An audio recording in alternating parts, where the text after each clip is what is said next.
माननीय श्री मधुभाऊ नवले अभिनव शिक्षण संस्था अकोले याचे संस्थापक अध्यक्ष त्याचबरोबर एडीसीसी बँकेचे संचालक यांना या कार्यक्रमासाठी खास निमंत्रित केलेले आहे। सर्व गणेश बहुजन विद्या प्रसारक संस्थेचे या ठिकाणी संचालक मंडळ त्यांच्या समवेत सर्वांना विनंती आहे की आपण व्यासपीठावरती विराजमान व्हायचं आहे आणि लगेचच आपण या कार्यक्रमाला या ठिकाणी सुरुवात करणार आहोत। दलित मित्र कैलासवासी नाथाबाबा शेळके यांची 119वी जयंती मोठ्या उत्साहामध्ये आपण या ठिकाणी साजरी करत आहोत। या कार्यक्रमाच्या निमित्तानं उपस्थितांचं आपण सर्वांनी या ठिकाणी टाळ्यांच्या गजरामध्ये स्वागत केलेलं आहे। कार्यक्रमाची सुरुवात आपण या ठिकाणी अध्यक्ष निवडीने करणार आहोत। आजच्या या जयंती महोत्सवाच्या निमित्तानं कार्यक्रमासाठी अध्यक्षांची निवड या ठिकाणी आपल्या विद्यालयामध्ये कार्यरत असणारे आमचे सहकारी मित्र प्राध्यापक भाऊसाहेब जाधव सर यांना मी विनंती करेल की आपण आजच्या या कार्यक्रमासाठी अध्यक्षांची निवड करायची आणि त्याला अनुमोदन आमचे सहकारी मित्र बगाड सर देतील। श्री गणेश बहुजन विद्या प्रसारक संस्था बोटा संचलित श्री नाथाबाबा माध्यमिक उच्च माध्यमिक विद्यालय बोटा तसेच श्री दत्त विद्यालय अकलापूर यांच्या संयुक्त विद्यमानाने आज उपस्थित सर्व पाहुण्यांचं मी प्रथमतः स्वागत करतो आणि श्री आज दलित मित्र कैलासवासी नाथाबाबा शेळके यांच्या जयंती निमित्ताने तसेच वार्षिक पारितोषिक वितरण व स्नेह संमेलन कार्यक्रमाचे अध्यक्षस्थान संस्थेचे उपाध्यक्ष कारभारी दादा मुसळे यांनी स्वीकारावे अशी मी विनंती करतो।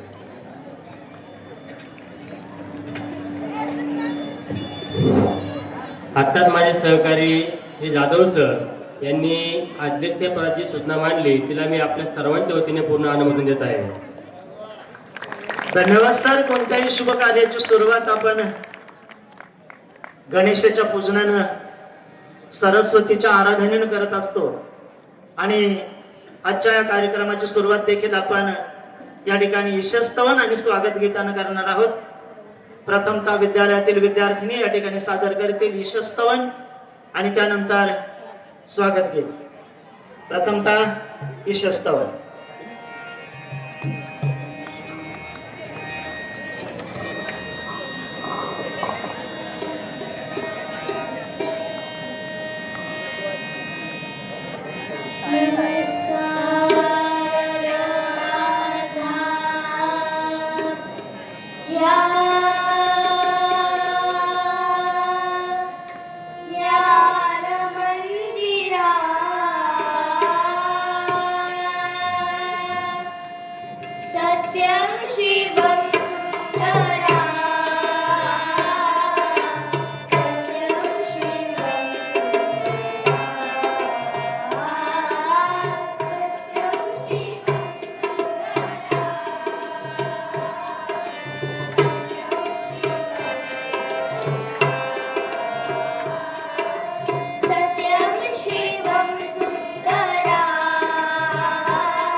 यानंतर पुन्हा एकदा सर्व मान्यवरांचं स्वागत या विद्यार्थिनी करतायत स्वागत गीतामधून. स्वागत गीत.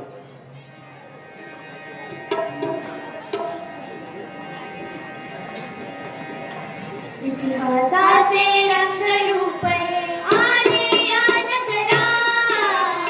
इतिहासाचे रंगरूप हे आले या नगरात. स्वागतम सुस्वागतम हा मानाचा मुजरा. स्वागतम सुस्वागतम हा मानाचा मुजरा. इतिहासाचे रंगरूप हे आले या नगरात. इतिहासाचे रंगरूप हे आले या नगरात. स्वागतम सुस्वागतम हा मानाचा मुजरा. स्वागतम सुस्वागतम हा मानाचा मुजरा. साठी गुरुजन आले सभा मंडपी स्वागत झाले. साठी गुरुजन आले सभा मंडपी स्वागत झाले. पूर्व नियोजित पूर्व घडले. पूर्व नियोजित पूर्व घडले. सावरल्या नजरा. स्वागतम सुस्वागतम हा मानाचा मुजरा. स्वागतम सुस्वागतम हा मानाचा मुजरा.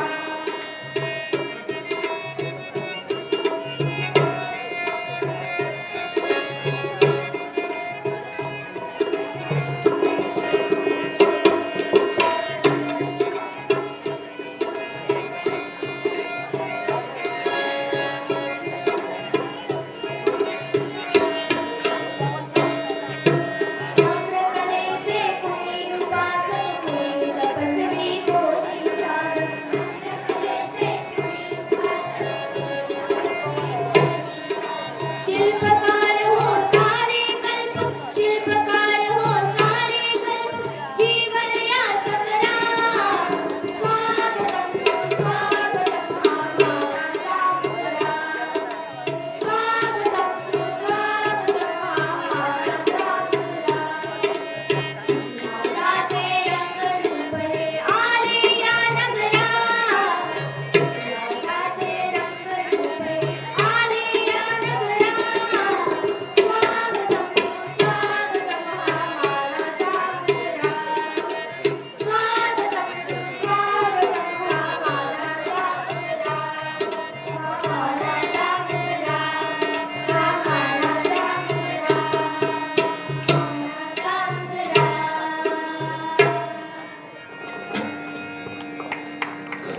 धन्यवाद. स्वागत गीताच्या माध्यमातून या विद्यार्थिनींनी सगळ्यांचं या ठिकाणी स्वागत केलेलं आहे. दलित मित्र कैलासवासी नाथाबाबा शेळके यांच्या या जयंतीच्या निमित्तानं आपण सर्वजण या ठिकाणी अगदी उत्साहाच्या वातावरणामध्ये जमलेलो आहोत. का आणि कशासाठी असं म्हटलं जातं, याचसाठी केला होता अट्टहास शेवटचा दिस गोड व्हावा. या सर्व आयोजना पाठीमागचा उद्देश हेतू आपल्या समोर व्यक्त करण्यासाठी मी व्यासपीठावरती निमंत्रित करतोय आमचे सहकारी मित्र इथापे सर आजच्या कार्यक्रमाचा प्रस्ताव घेऊन. नमस्कार मित्रांनो. श्री गणेश बहुजन विद्याप्रसारक संस्था संचालित श्री नाथाबाबा विद्यालय आणि आज सादर होत असणारा बक्षीस वितरण स्नेह संमेलन आणि त्याचबरोबर अतिशय आपल्या आयुष्यातील आपल्या सर्वांच्या आयुष्यातील अतिशय महत्त्वाचा क्षण म्हणजे दलित मित्र कैलासवासी नाथाबाबा शेळके यांची आज जयंती. मित्रांनो, काही व्यक्ती त्या समाजामध्ये असं असतात की ज्यांनी आपलं जीवनच समाजासाठी दिलेलं असतं. ज्यांना वैयक्तिक असं काहीच नसतं. वैयक्तिक जीवन त्यांच्या आयुष्यामध्ये नसतं. त्यातीलच एक कर्मसूर्य म्हटलं तर वावगं ठरणार नाही असे आपले नाथाबाबा शेळके. बाबांनी आपलं सर्व आयुष्य जे आहे ते समाजाच्या हितासाठी वेचलेलं आहे आणि त्यांच्या जयंतीनिमित्त आज आपण या ठिकाणी जमलेलो आहोत. एखाद्या व्यक्तीची जयंती साजरी होणं आपले बड्डे साजरे होतात, जन्मदिन साजरे होतात. जयंती साजरे होण्यासाठी जे कर्तृत्व लागतं ते मनातून उत्पन्न व्हावं लागतं. तो मार्ग जो असतो तो काट्याकुट्यांनी वेढलेला असतो. तिथपर्यंत जाणं त्यासाठी सर्व स्वार्थाचा त्याग करावा लागतो आणि हा त्याग आपल्या बाबांनी केलेला आहे. आणि म्हणून जयंती, पुण्यतिथी हे आपण साजरं करत असतो. बाबांविषयी बोलायचं झालं तर मी एखाद्या महान व्यक्तीचं आणि त्यातही बाबांचं वर्णन करणं म्हणजे प्रखर सूर्याकडे डोळे उघडे ठेवून पाहण्यासारखं आहे. परंतु ही जबाबदारी माझ्यावरती आलेली आहे आणि यथातथा मी ती पार पाडण्याचा या ठिकाणी प्रयत्न करतो आहे. बाबांचा जन्म 7 जानेवारी 1907 रोजी झाला. तो काळ म्हणजे पारतंत्र्याचा काळ. ब्रिटिशांचं राज्य आपल्यावरती होतं आणि मूळतः दुसरं महायुद्ध सुरू होण्याचा काळ म्हणजे अतिशय अटीतटीचा तो काळ होता. आणि त्या काळामध्ये काही नेते स्वातंत्र्यासाठी लढत होते, काही क्रांतीवीर जे असतील ते आपल्या प्राणाची आहुती देत होते. आणि त्या काळामध्ये समाजाला सांभाळण्याचं काम कोणीतरी केलं पाहिजे, यातून प्रेरित होऊन बाबांनी समाजकार्यामध्ये स्वतःला झोकून दिलं. त्याही काळामध्ये बाबांनी 7वी पर्यंतचं शिक्षण घेतलं आणि एक इच्छा, एक अदम्य इच्छा की आपण समाजासाठी काहीतरी केलं पाहिजे.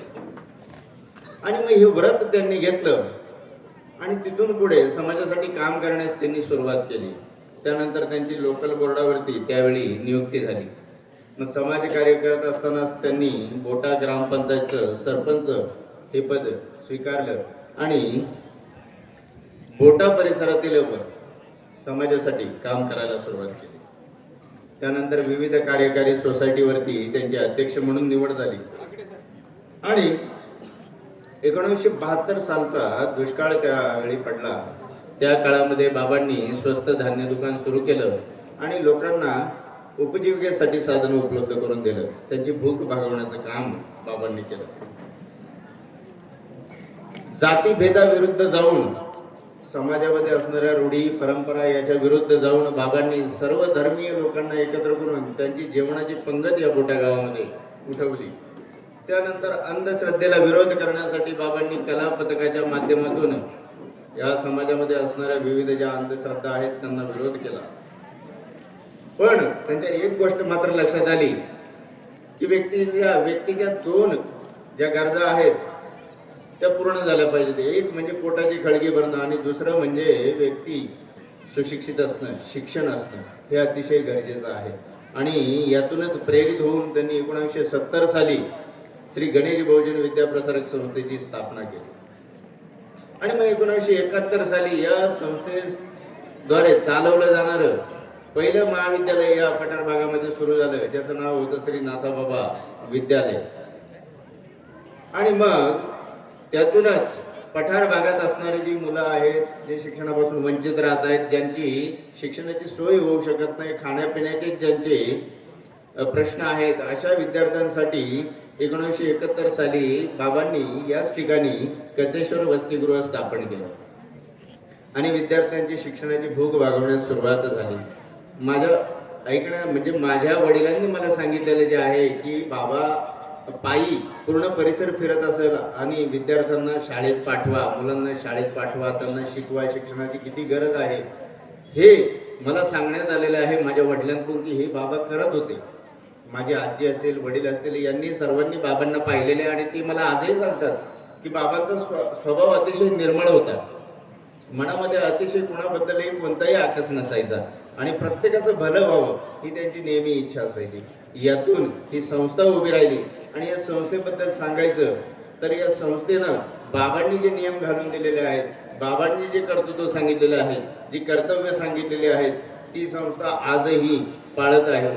बाबांनी सांगितल्याप्रमाणे आणि शिक्षकांची संस्थेने सांगितल्याप्रमाणे विद्यार्थी हे दैवत मानून आजही संस्था ही कार्य करत आहे. शैक्षणिक बाबतीत सांगायचं झालं तर आपल्या महाविद्यालयाच्या 2 शाखा आहेत. एक अकलापूर या ठिकाणी आहे, श्री दत्त विद्यालय अकलापूर, जी 1993 साली तिथे स्थापन करण्यात आलेली आहे. या दोन्ही ठिकाणी सर्व विद्यार्थ्यांना समान शिक्षण देण्याचं, समान संधी देण्याचं काम आपली संस्था करत आहे. निकालाच्या बाबतीत जर बोलायचं झालं तर शाळेचा आजपर्यंतचा निकाल हा हायेस्ट आहे. या ठिकाणी असणारे जे ज्युनियर कॉलेज आहे त्यांचा कला शाखेचा निकाल 98% आहे, तर वाणिज्य आणि विज्ञान शाखेचा निकाल हा 100% लागलेला आहे. त्याचप्रमाणे 10वीचा निकाल जो आहे तो सेमी वर्गाचा 100% आहे आणि नॉन सेमी वर्गाचा 95% लागलेला आहे. नुसतं शिक्षणाच्याच बाबतीत, शैक्षणिक बाबतीतच विद्यालय पुढे नाही, तर क्रीडा क्षेत्रात देखील आपलं महाविद्यालय अतिशय पुढे आहे. शाळेमध्ये हिवाळी क्रीडा स्पर्धांचं आयोजन केलं जातं, ज्यामध्ये विविध स्पोर्ट्स, विविध खेळ आयोजित केले जातात. त्यामध्ये कबड्डी असेल, खो खो असेल, गोळाफेक असेल, थाळीफेक असेल, लांब उडी असेल, उंच उडी असेल, धावण्याची शर्यत असेल, रिले शर्यत असेल, त्याचबरोबर चेस असेल, यासारखे उपक्रम या ठिकाणी, खेळ या ठिकाणी घेतले जातात आणि विद्यार्थ्यांच्या क्रीडा गुणांना वाव दिला जातो. यामध्ये आपली शाळा जी आहे त्या शाळेचे 14 वयोगटातील आणि 17 वयोगटातील 2 संघ हे जिल्हा पातळीपर्यंत मजल मारून आलेले आहेत. त्याप्रमाणे कलेच्या बाबतीत जर बोलायचं झालं तर चित्रकलेचा इंटरमिजिएट आणि एलिमेंटरी या ज्या स्पर्धा असतात चित्रकलेच्या, त्या चित्रकलेच्या स्पर्धा या शाळेमध्ये घेतल्या जातात. संस्थेच्या माध्यमातून, प्राचार्य पर्यवेक्षक यांच्या माध्यमातून प्रयत्न करून आपल्या शाळेनं इंटरमिजिएट आणि एलिमेंटरीचं केंद्र या ठिकाणी आणलेलं आहे आणि जवळजवळ मागच्या वर्षापासून 550 विद्यार्थ्यांनी आपल्या या शाळेमध्ये या परीक्षा दिलेल्या आहेत. त्याचबरोबर अगदी महाराष्ट्रामध्ये गाजलेली आणि एकमेव जी आपण सुरू केलेली आहे, आपल्या शाळेने सुरू केलेली अशी किल्ले बनवा स्पर्धा ही आपल्या शाळेमध्ये आयोजित केली जाते, ज्यामध्ये आजपर्यंत म्हणजे 10 वर्षात 2014 पासून सुरू झालेली ही स्पर्धा या 10 वर्षात विद्यार्थ्यांनी जवळजवळ 600 किल्ले बनवलेले आहेत. आणि मागच्या वर्षीपासून संस्थेने सुद्धा प्रयत्न करून आपल्या या उपक्रमाची दखल मीडियाने सुद्धा घेतलेली आहे आणि सकाळ असेल, लोकमत असेल या वृत्तपत्रांनी सुद्धा आपल्या या उपक्रमाची दखल घेत महाराष्ट्राच्या प्रत्येक जनतेपर्यंत हा आपला उपक्रम पोहोचवलेला आहे. त्याचबरोबर सांगायचं झालं सांस्कृतिक बाबतीत आपल्या शाळेमध्ये रांगोळी स्पर्धा घेतली जाते, हस्ताक्षर स्पर्धा आहे, भाषण स्पर्धा आहे, त्याबरोबर वादविवाद, वक्तृत्व स्पर्धा असेल. गणपतीच्या काळामध्ये गणपती बसवल्यानंतर आपण 5 दिवसाची व्याख्यानमाला सुद्धा आयोजित करत असतो. काव्य वाचन स्पर्धा असेल, पाककला स्पर्धा असेल, त्याचबरोबर नाथाबाबांच्या जयंतीच्या दिवशी झांज पथक असेल, लेझिम पथक असेल, याद्वारे आपण विद्यार्थ्यांमधील कलागुण समाजापर्यंत पोहोचवण्याचं काम करत आहोत. त्याचबरोबर सुविधा असतील, सुविधांच्या बाबतीत बोलायचं झालं तर संगणक लॅब विद्यार्थ्यांसाठी दिलेले आहे. विज्ञानासाठी, विज्ञान शाखेसाठी फिजिक्स, केमिस्ट्री आणि बायोसाठी स्वतंत्र लॅब आहेत. त्याचबरोबर ॲबॅकसचे तास या शाळेमध्ये घेतले जातात आणि गायन वादनाचे सुद्धा वर्ग या ठिकाणी चालू आहेत. त्याचबरोबर विद्यार्थी, जवळचे विद्यार्थी तर असतीलच, परंतु लांबच्या विद्यार्थ्यांसाठी संस्थेमार्फत, प्राचार्य पर्यवेक्षकांमार्फत बस सेवा उपलब्ध करून देण्यात आलेली आहे, जेणेकरून विद्यार्थी आपल्या घरापासूनच शाळेमध्ये येईल आणि पुन्हा आपल्या घरापर्यंत पोहोचवला जाईल याची काळजी सुद्धा घेतली जात आहे. त्याचबरोबर परीक्षेच्या बाबतीत झालं, स्पर्धा परीक्षेच्या बाबतीत झालं तर 5वी आणि 8वी साठी स्कॉलरशिपची परीक्षा आपल्या शाळेमध्ये राबवली जाते. त्याचबरोबर राष्ट्रीय पातळीवरची NMMS ही परीक्षा सुद्धा आपल्या शाळेमध्ये राबवली जाते. मंथन असेल ही परीक्षाही घेतली जाते आणि 6वी व 9वी साठी जिल्हा अध्यापक विज्ञान मंडळातर्फे घेतली जाणारी विज्ञान स्पर्धा सुद्धा आपल्या शाळेमध्ये घेतली जाते. त्याचबरोबर उपक्रमांच्या बाबतीत सुद्धा आपलं विद्यालय मागे नाहीये. गणित, विज्ञान आणि कला प्रदर्शन आपल्या या ठिकाणी घेतलं जातं, ज्यामध्ये यावर्षी 140 विद्यार्थ्यांनी आपले मॉडेल्स सादर केलेले होते. त्याचबरोबर विद्यार्थ्यांना व्यावहारिक ज्ञान देण्यासाठी बाल आनंद मिळावा, त्याचबरोबर वृक्षारोपण आणि निसर्गाचं महत्त्व सांगण्यासाठी हरित सेना विभाग असेल, देशसेवेचं महत्त्व सांगण्यासाठी स्काउट गाईड विभाग असेल, त्याचबरोबर आनंद मिळावा म्हणून शैक्षणिक सहल असेल, वनभोजन असेल आणि अध्यात्माची जोड देण्यासाठी दिंडी सुद्धा या शाळेमार्फत काढली जाते आणि राजकीय ज्ञान मिळावं म्हणून शालेय निवडणुका सुद्धा या शाळेमध्ये घेतल्या जातात. अशा प्रकारे कोणत्याही प्रकारे का होईना पण विद्यार्थ्यांमध्ये शैक्षणिक गुण, सांस्कृतिक गुण, आध्यात्मिक गुण हे प्रज्वलित करण्यासाठी आपली शाळा नेहमी प्राधान्याने त्याला महत्त्व देत आहे. आणि त्याचबरोबर श्री नाथाबाबांनी घालून दिलेले जे काही नियम आहेत ते पाळण्याचे काम संस्था, प्राचार्य, पर्यवेक्षक आणि शिक्षक हे करत आहेत. आणि अशीच ही प्रगती उत्तरोत्तर वाढत जाईल अशी ग्वाही मी देतो. या ठिकाणी मला प्रास्ताविक करण्याची संधी दिली त्याबद्दल धन्यवाद. धन्यवाद सर. इवलेसे रूप लावेले द्वारी तयाचा वेलू गेला गणावरी या उक्तीप्रमाणे संस्थेची वाटचाल आपण सर्व या ठिकाणी आपल्या प्रास्ताविकामधून मांडलेली आहे. या ठिकाणी असं म्हटलं जातं की गुरु से ज्ञान, पिता से संघर्ष और माँ से संस्कार मिलते हैं, बाकी जो भी बचता है वो दुनिया हमें सिखा देती है. या बाबांच्या जयंतीच्या निमित्तानं आपण या गेल्या 10-15 दिवसामध्ये ज्या विविध स्पर्धा या ठिकाणी आयोजित केल्या होत्या त्या स्पर्धांच्या निमित्तानं बाबांच्या जयंतीला आपण पारितोषिक वितरण या ठिकाणी संपन्न करत असतो. आणि या निमित्तानं आपण सर्वजण या ठिकाणी उपस्थित झालेलो आहोत. जे पाहुणे या ठिकाणी आपल्याकडे उपलब्ध झालेले आहेत, साधू संत येती घरा तोची दिवाळी दसरा या उक्तीप्रमाणे बाबांनी घालून दिलेल्या नियमाप्रमाणे आलेल्या पाहुण्यांचा मान सन्मान करणं आपलं कर्तव्य आहे. आणि म्हणून या ठिकाणी सर्व उपस्थितांचा परिचय आणि सत्कार करण्यासाठी मी व्यासपीठावर निमंत्रित करतोय माझे सहकारी मित्र सचिन फटांगरे सर यांना. सुस्वागतम सुस्वागतम सुस्वागतम. गणेश बहुजन विद्याप्रसारक संस्था बोटा संचलित नाथाबाबा माध्यमिक उच्च माध्यमिक विद्यालय बोटा, श्री दत्त विद्यालय अकलापूर, कचेश्वर वसतिगृह आयोजित दलित मित्र कैलासवासी नाथाबाबा शेळके जयंतीच्या कार्यक्रमानिमित्त आज आपल्याला जे प्रमुख अतिथी लाभलेले आहेत त्यांचा परिचय करून देणं म्हणजे खऱ्या अर्थानं ते व्यक्तिमत्वानं आपलं अख्खं आयुष्य शिक्षण क्षेत्रामध्ये वाहिलेलं आहे. आजच्या कार्यक्रमाचे प्रमुख अतिथी सन्माननीय मधुभाऊ नवले. मधुभाऊ नवले यांच्या व्यक्तिमत्वाचा आपण जर विचार केला तर आपलं बालपण अकोले तालुक्यामध्ये नवलेवाडी या ठिकाणी त्यांचं शिक्षण झालं. आपले आजोबा स्वातंत्र्य सैनिक असल्यामुळे स्वातंत्र्य, देशप्रेम, समाजसेवा ही त्यांच्या रक्तामध्ये होती. पुढे आल्यानंतर अकोले तालुका म्हणजे संघर्ष असलेला तालुका, कॉम्रेड विचारामध्ये जडणघडण झालेले मधुभाऊ नवले. त्यानंतर पुढे प्रवरेच्या पाण्याचा संघर्ष निर्माण झाला. कैलासवासी मधुकर पिचड साहेब असतील, दशरथजी सावंत असतील, यांच्या खांद्याला खांदा लावून अकोले तालुक्याला, संगमनेर तालुक्याला पाणी मिळावं या संघर्षासाठी काम करून पुढे आलेले व्यक्तिमत्व म्हणजे मधुभाऊ नवले. निष्ठा काय असते हे मधुभाऊ नवलेंकडून शिकावं. स्वातंत्र्य सेनानी भाऊसाहेब थोरात यांच्या मुशीमध्ये वाढल्यानंतर काँग्रेस पक्षाचं ते काम करू लागले. सहकार महर्षी भाऊसाहेब थोरात सहकारी साखर कारखान्याचे अनेक वर्ष संचालक, व्हाईस चेअरमन म्हणून त्यांनी काम पडलं. अहमदनगर डिस्ट्रिक्ट जी पतसंस्था आहे त्याचे ते संचालक आहेत. असे आजच्या कार्यक्रमासाठी आपल्याला पाहुणे भेटलेले आहेत. मधुभाऊ नवले यांचं आपण जोरदार टाळ्या देऊन स्वागत करायचं आहे. आणि मी संस्थेच्या सर्व पदाधिकाऱ्यांना विनंती करतो की आजच्या कार्यक्रमाचे पाहुणे यांचा आपण सत्कार करायचा आहे. मधुभाऊ नवले म्हणजे निष्ठेचं नाव दुसरं मधुभाऊ नवले.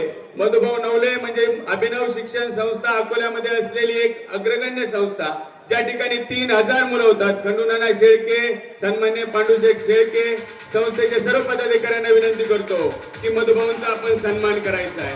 मधुभाऊ नवले म्हटल्यानंतर अभिनव शिक्षण संस्था, ज्या शिक्षण संस्थेत 3000 जोरदार टाळ्या वाजत राहिला पाहिजे. 3000 विद्यार्थी शिक्षण घेतात. आदिवासी लोकांच्या शिक्षणाचा प्रश्न मार्गी लावण्याचं काम मधुभाऊ करतात. अनेक गरिबांना शिक्षण देण्याचं काम करतात. नाथाबाबांच्या विचारसरणीला योग्य असलेला माणूस म्हणजे मधुभाऊ नवले यांचा सन्मान या ठिकाणी होतोय. आपण जोरदार टाळ्या वाजवत राहायला पाहिजे.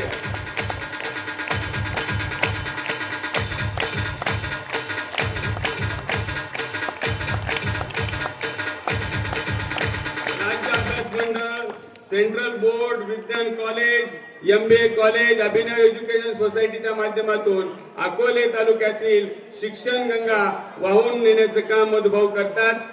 त्यानंतर आपण सन्मान करूयात आजच्या कार्यक्रमाचे अध्यक्ष, आपल्या गणेश बहुजन विद्या प्रसारक संस्थेचे उपाध्यक्ष सन्माननीय कारभारदादा मुसळे यांचा सत्कार मी विनंती करतो. निर्मलाताई शेळके आणि बोटागावचे उपसरपंच पांडुशेठ शेळके यांना विनंती करतो की आजच्या कार्यक्रमाचे अध्यक्ष सन्मान्य कारभारदादा मुसळे यांचा सन्मान आपण करायचा आहे. या संस्थेसाठी अख्खं आयुष्य वाहून घेणारे व्यक्तिमत्व, कोणती अपेक्षा नसलेलं व्यक्तिमत्व, एक आदर्श संघटक कसा असावा हे कारभारदादा मुसळे यांचा सन्मान या ठिकाणी होतोय.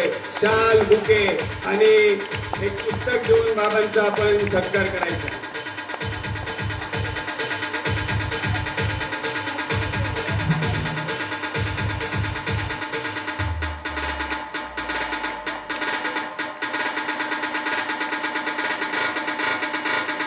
DJ आशिष SK टाळ्या वाजवा.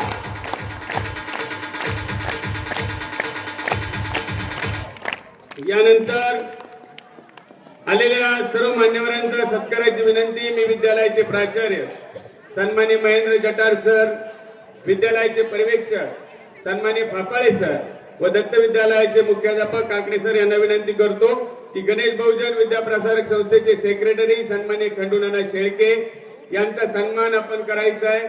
त्याचप्रमाणे आपल्या मोठा गावातील कंटामुक्तीचे अध्यक्ष सन्मान्य रामभाऊ बापू शेळके, त्याचप्रमाणे गणेश बहुजन विद्या प्रसारक संस्थेचे संचालक सन्मान्य कोंडीभाऊ जाधव, त्याचप्रमाणे मोठा गावचे उपसरपंच सन्मान्य पांडुशेठ शेळके, त्याच पद्धतीनं गणेश बहुजन विद्या प्रसारक संस्थेचे संचालक मोहनप्पा शेळके, आपल्या संस्थेचे संचालक सन्मान्य सदाभाऊ शेळके, आपल्या गणेश बहुजन विद्या प्रसारक संस्थेचे सहसेक्रेटरी सन्मान्य बबनराव शेळके, बोटा गावच्या ग्रामपंचायत सदस्या निर्मलाताई शेळके, त्याच पद्धतीनं या ठिकाणी उपस्थित असलेले आपल्या सर्वांचे आदर्श आदरणीय ताजने सर, त्याच पद्धतीनं या बोटा गावावर या संस्थेवर प्रेम असलेले उद्योजक सन्मान्य नाथाजी शेळके, त्याच पद्धतीनं सन्मान्य दिनेशजी पावडे, रंगनाथजी मुसळे, विश्वासराव जटार, सन्मान्य रविदादा शेळके की ज्यांचं नेहमी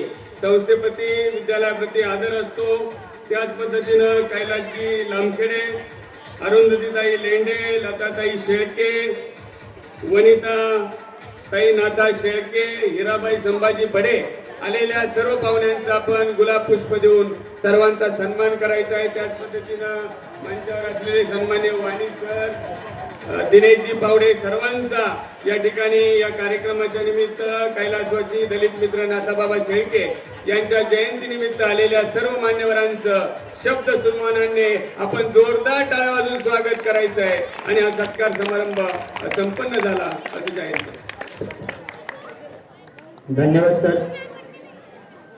पारितोषिक वितरणाच्या या कार्यक्रमासाठी सर्वजण उपस्थित आहेत, परंतु पारितोषिक वितरणाच्या अगोदर आपण ज्या प्रमुख पाहुण्यांना या ठिकाणी निमंत्रित केलेलं आहे ते आपले मधुभाऊ नवले, अभिनव शिक्षण संस्था अकोले याचे संस्थापक अध्यक्ष, त्याचबरोबर ADCC बँकेचे ते संचालक आहेत आणि कॉम्रेडचे ते निष्ठावंत सेवक आहेत. आपल्या या प्रमुख अतिथींचे विचार आपण अगोदर या ठिकाणी ग्रहण करणार आहोत आणि म्हणून आपलं नाथाबाबा विद्यालय असेल, दत्त विद्यालय असेल, या विद्यालयातले सर्व विद्यार्थी असतील, ग्रामस्थ असतील, सर्वांच्या वतीनं मी त्यांना विनंती करतो की आम्हा सर्वांना या ठिकाणी आपण आपल्या विचारांनी प्रेरित करायचंय. श्रद्धे नाथाबाबा यांच्या पवित्र स्मृतीला मी अभिवादन करतो. या सोहळ्याचे अध्यक्ष कारभारी दादा, व्यासपीठावरील सर्वच मान्यवर, आपल्या भगिनी सौभाग्यवती निर्मलाताई, उजव्या बाजूला बसलेल्या सुद्धा आमच्या महिला भगिनी, आणि डावीकडे बसलेले सुद्धा सन्माननीय नागरिक, मुख्याध्यापक, त्यांचे सर्व अध्यापक वर्ग, विद्यार्थी बंधू भगिनी, आपण सर्वांच्या वतीनं श्रद्धेय नाथाबाबांना मी भावपूर्ण आदरांजली अर्पण करतो. जयंतीचा सोहळा एक प्रेरणा असते. ज्योत पेटवल्यावर जितका लख्ख प्रकाश पडतो, जयंती असो की पुण्यतिथी असो, त्या महान व्यक्तीच्या विचारातून, त्यांच्या कृतीतून, त्यांच्या कर्तव्यातून, त्यांच्या योगदानातून जे जे काही उभं राहिलेलं असतं, ज्याच्यावर समाज पुढे चालत असतो,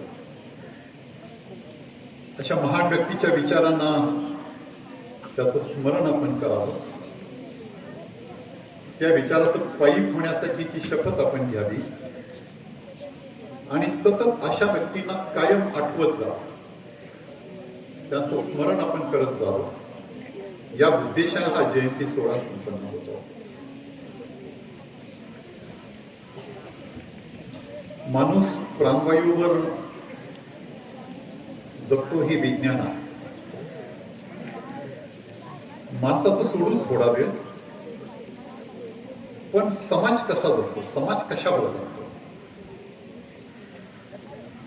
समाजाचा प्राणवायू काही माणसं असतात, काही नेते असतात, काही अशा प्रकारचे व्यक्तिमत्व असतात की ते समाजाचे प्राणवायू असतात. आपण श्वास घेत असतो, पण ते आपल्याला जे देत असतात ते श्वासा इतकंच मोलाचं असतं. नाथाभाऊ त्यातले एक होते. ज्यांच्या नावानं मी समाजकारणात, राजकारणात काम करतो ते श्रद्धेय बुवासाहेब नवले आणि श्रद्धेय नाथाभाऊ हे समकालीन आहेत. त्यांचा उद्देश पण समान आहे, त्यांचं योगदान पण एका विशिष्ट जाणीवेतनं आहे. फार जवळून मी नाथाबाबांना अभ्यासले, पाहिलंय. यापूर्वी एकदा आपल्या ह्या विद्यालयामध्ये येऊन पण मी गेलेलो. मी काही पुढारी नाही, मी एक कार्यकर्ता आहे.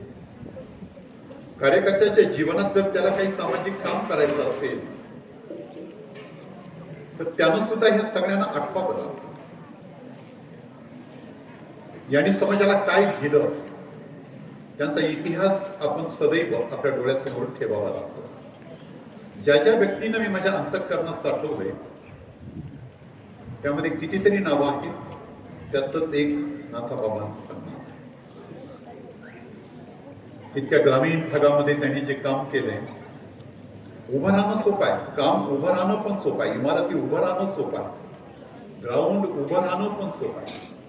पण त्या काळामध्ये ते विजन होतं, ती त्यांच्या डोळ्यासमोरची दृष्टी होती, तो त्यांचा विचार होता, जो महात्मा फुलेंचा विचार होता की शिक्षणाशिवाय गती नाही.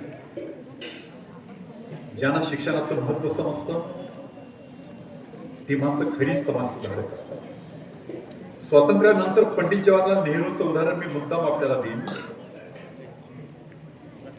पंडितजी असं म्हणत होते की स्वातंत्र्याच्या नंतर कोणत्याही गावात जर गेलो, गावात मंदिर असेल पण त्या मंदिराच्या शेजारी जीवन शिक्षण मंदिर असावं, तिथे शाळा असावी. महात्मा गांधी जर खेड्याकडे चला हे तर त्यांचा संदेश होता. इथपासून हा देश उभा राहिला. स्वातंत्र्याच्या नंतर हा देश महासत्तेपर्यंत पोहोचला. अशा महान नेत्यांच्या मांदी अडीतनं हा देश घडला. मी पण आणि तुम्ही पण स्वातंत्र्याच्या नंतर आपण जन्माला आलेलो आहोत. म्हणून सदैव यांना आठवीत आपण गेलो पाहिजे, त्यांच्याकडनं स्फूर्ती आपण घेत गेलो पाहिजे, त्यांच्याकडनं काही शहाणपण आपण शिकत गेलो पाहिजे, तरच आपलं जीवन उभं राहील. विद्यार्थ्यांच्यासाठी मी एक आठवण मुद्दाम या ठिकाणी सांगण्याचा प्रयत्न करीन. तुम्ही गेलेले नसाल पण तुम्हाला माहित आहे, आग्र्याचा ताजमहाल एक जगातलं आश्चर्य आहे.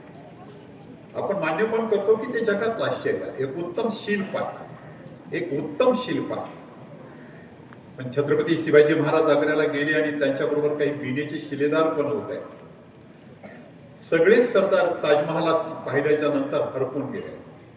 आपापसात चर्चा करायला लागले, काय शिल्प आहे, किती सुंदर आहे, पाहतच राहू असं वाटतंय.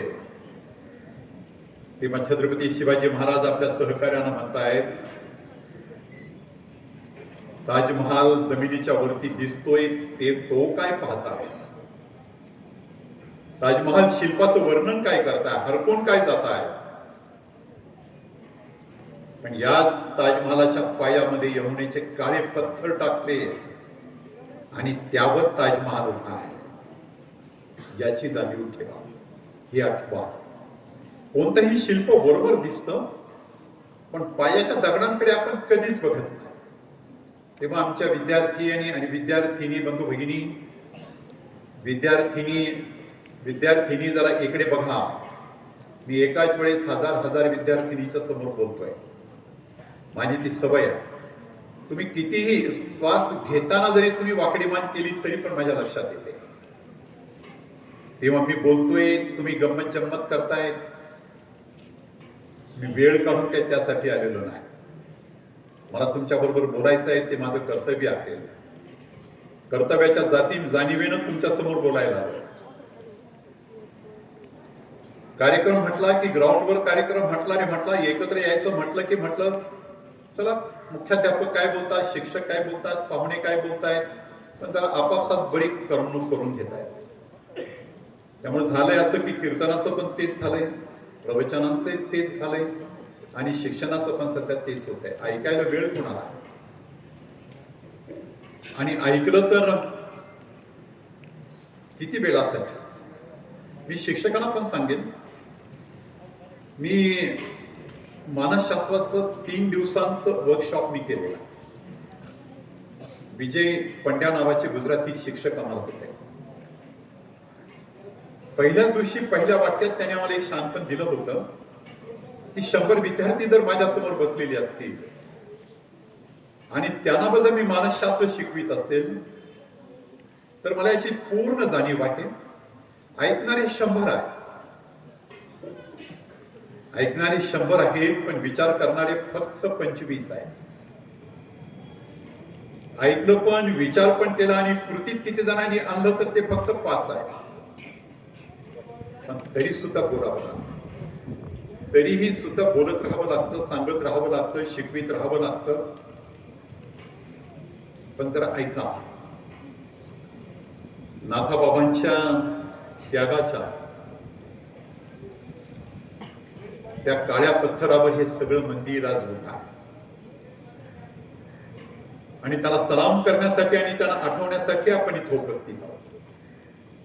आपल्याला काही ज्योतिबा फुलेंचं पण काय पडलंय, आपल्याला काय नाही, थोडा वेळ फक्त शाळेत यायचं म्हणतायत, आलो शाळेत, बसलो शाळेत, गेलो शाळेत.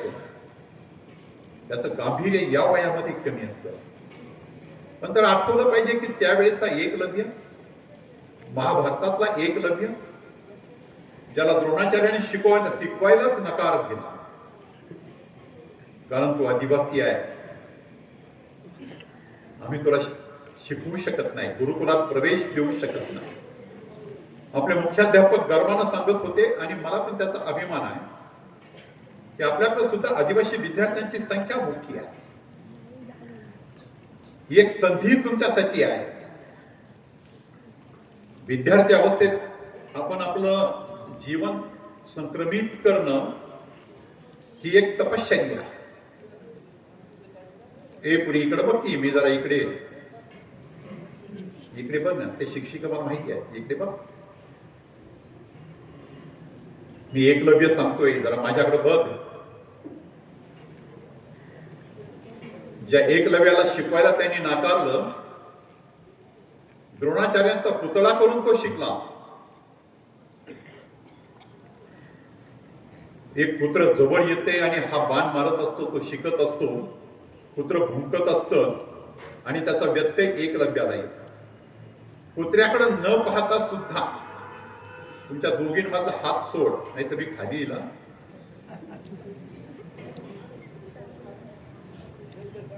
मी पुढाऱ्यांच्या सारखा बोलून जाणारा माणूस नाही आहे. मला महत् प्रयासानं तुम्हाला काही देऊन जायचं आहे. त्यासाठी माझा मोलाचा वेळ दौडून मी इथं आलेलो आहे. वारंवार तुम्हाला मी सांगेल, पण चिडलो तर मग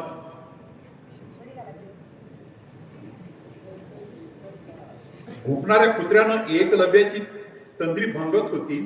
लक्ष विचलित होत होतं. कुत्र्याकडे न पाहता सुद्धा अशा प्रकारचे बाण एकलव्यानं मारले. त्याच्या मुखात ते सगळे बाण कुत्र्याच्या मुखात अडकले. वेदना पण झाल्या नाहीत आणि कुठं रक्त पण निघालं नाही. कुत्र्याचं भुंकणं मात्र थांबलं. कुत्र परत तिथंच गेलं जिथं बाकी क्षत्रिय लोक शिकत होते, द्रोणाचार्य शिकवित होते तिथंच. द्रोणाचार्यांनी पाहिलं की कुत्र्याच्या मुखात बाण आहे आणि ही बाण मारण्याची किमया कुणाची असेल.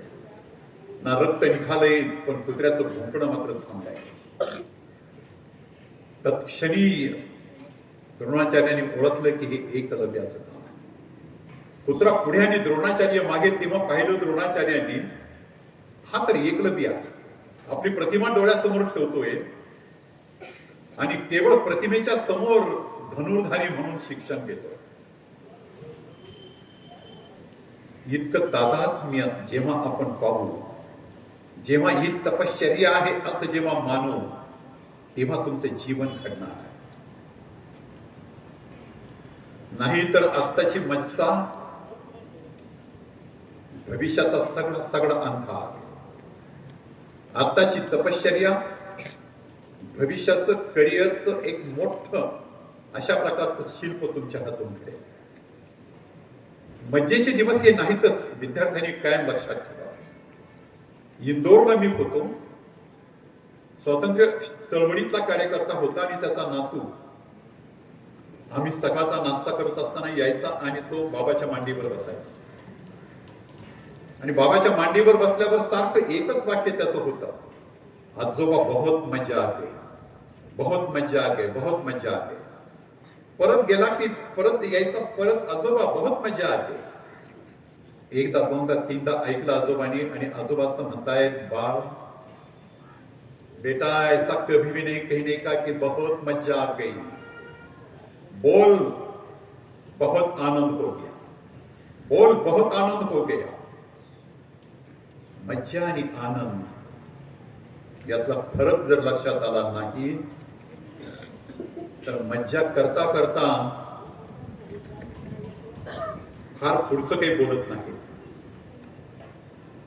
पण आनंद ज्याला म्हणतो तो आनंद एक प्रेरणा देत असतो. आपण त्यामध्ये असं अडकलं पाहिजे की आनंदानं स्वीकारलं पाहिजे. शैक्षणिक क्षेत्रात सुद्धा आनंदानं स्वीकारलं पाहिजे. तुम्हा सर्वांना दुसरा एक संदेश मी देऊ पाहतो. बसमध्ये बसल्यानंतर तुम्ही कुठे चाललाय तुम्हाला माहित आहे ना. घरी बसले आणि बस कुठे जाणार माहितीये का? माहितीये का रे तुला बस कुठे जाणार हे माहितीये ना? कुठे सांग, कुठे जाणार? बस कुठे जाणार जेव्हा तुम्ही बसमध्ये बसलात तेव्हा? बस हायस्कूल मध्ये येणार. जो माणूस बसमध्ये बसतो त्याला माहिती असतं की ही बस कुठे जाणार.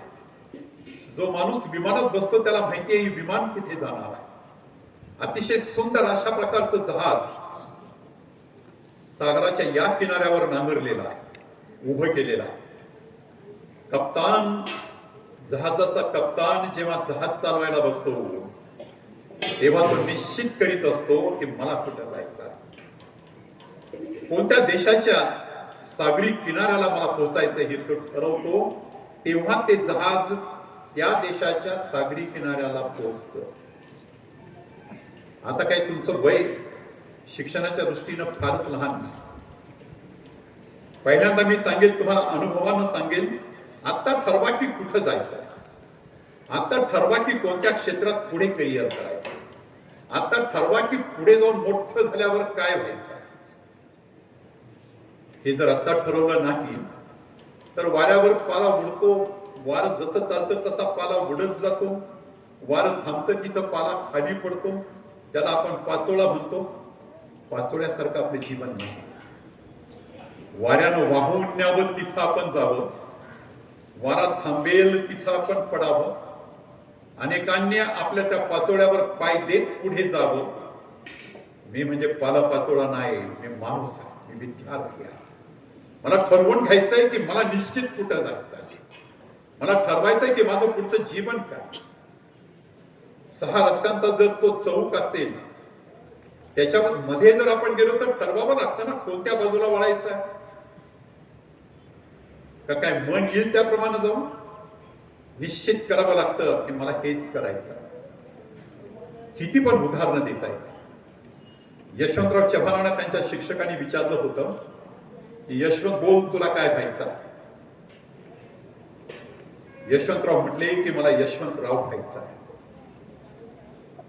ते यशवंतराव झाले, महाराष्ट्राचे देशाचे संरक्षण मंत्री झाले आणि परत कराडला जेव्हा आले तेव्हा त्यांचा प्रचंड मोठा सन्मान सत्कार झाला. लाखानो लोक होते, लाखानो. ते व्यासपीठावर आले, व्यासपीठावर बसले आणि एक कार्यकर्ता हळूच त्यांच्या कानात काहीतरी कुजबुजला. देशाचा संरक्षण मंत्री ताडकन उठला, व्यासपीठ सोडून खाली आला. तो कार्यकर्ता नील त्याच्या पाठीमागे चालत गेला बराच दूर अंतर. अशा व्यक्तीच्या पाशी जो जाऊन थांबला, स्वतःच्या हाताने त्या व्यक्तीला त्याने उभं केलं. पूर्ण घोट्यापर्यंतच धोतर नाही, गुडघ्याच्या खाली तरंगलेलं धोतर, कसा बसा शर्ट, त्याच्यावर कसा बसा तो कोट, हळूच दोन्ही हाताने धरलं. स्वतः त्यांना हाताने धरून ते व्यासपीठावर घेऊन आले, स्वतःच्या शेजारी बसवून आणि तमाम समस्त उपस्थितांना सांगितलं यशवंताचा यशवंतराव झाला ना, हे माझे हे शिक्षक आहे. समजते मी काय बोलतोय ते.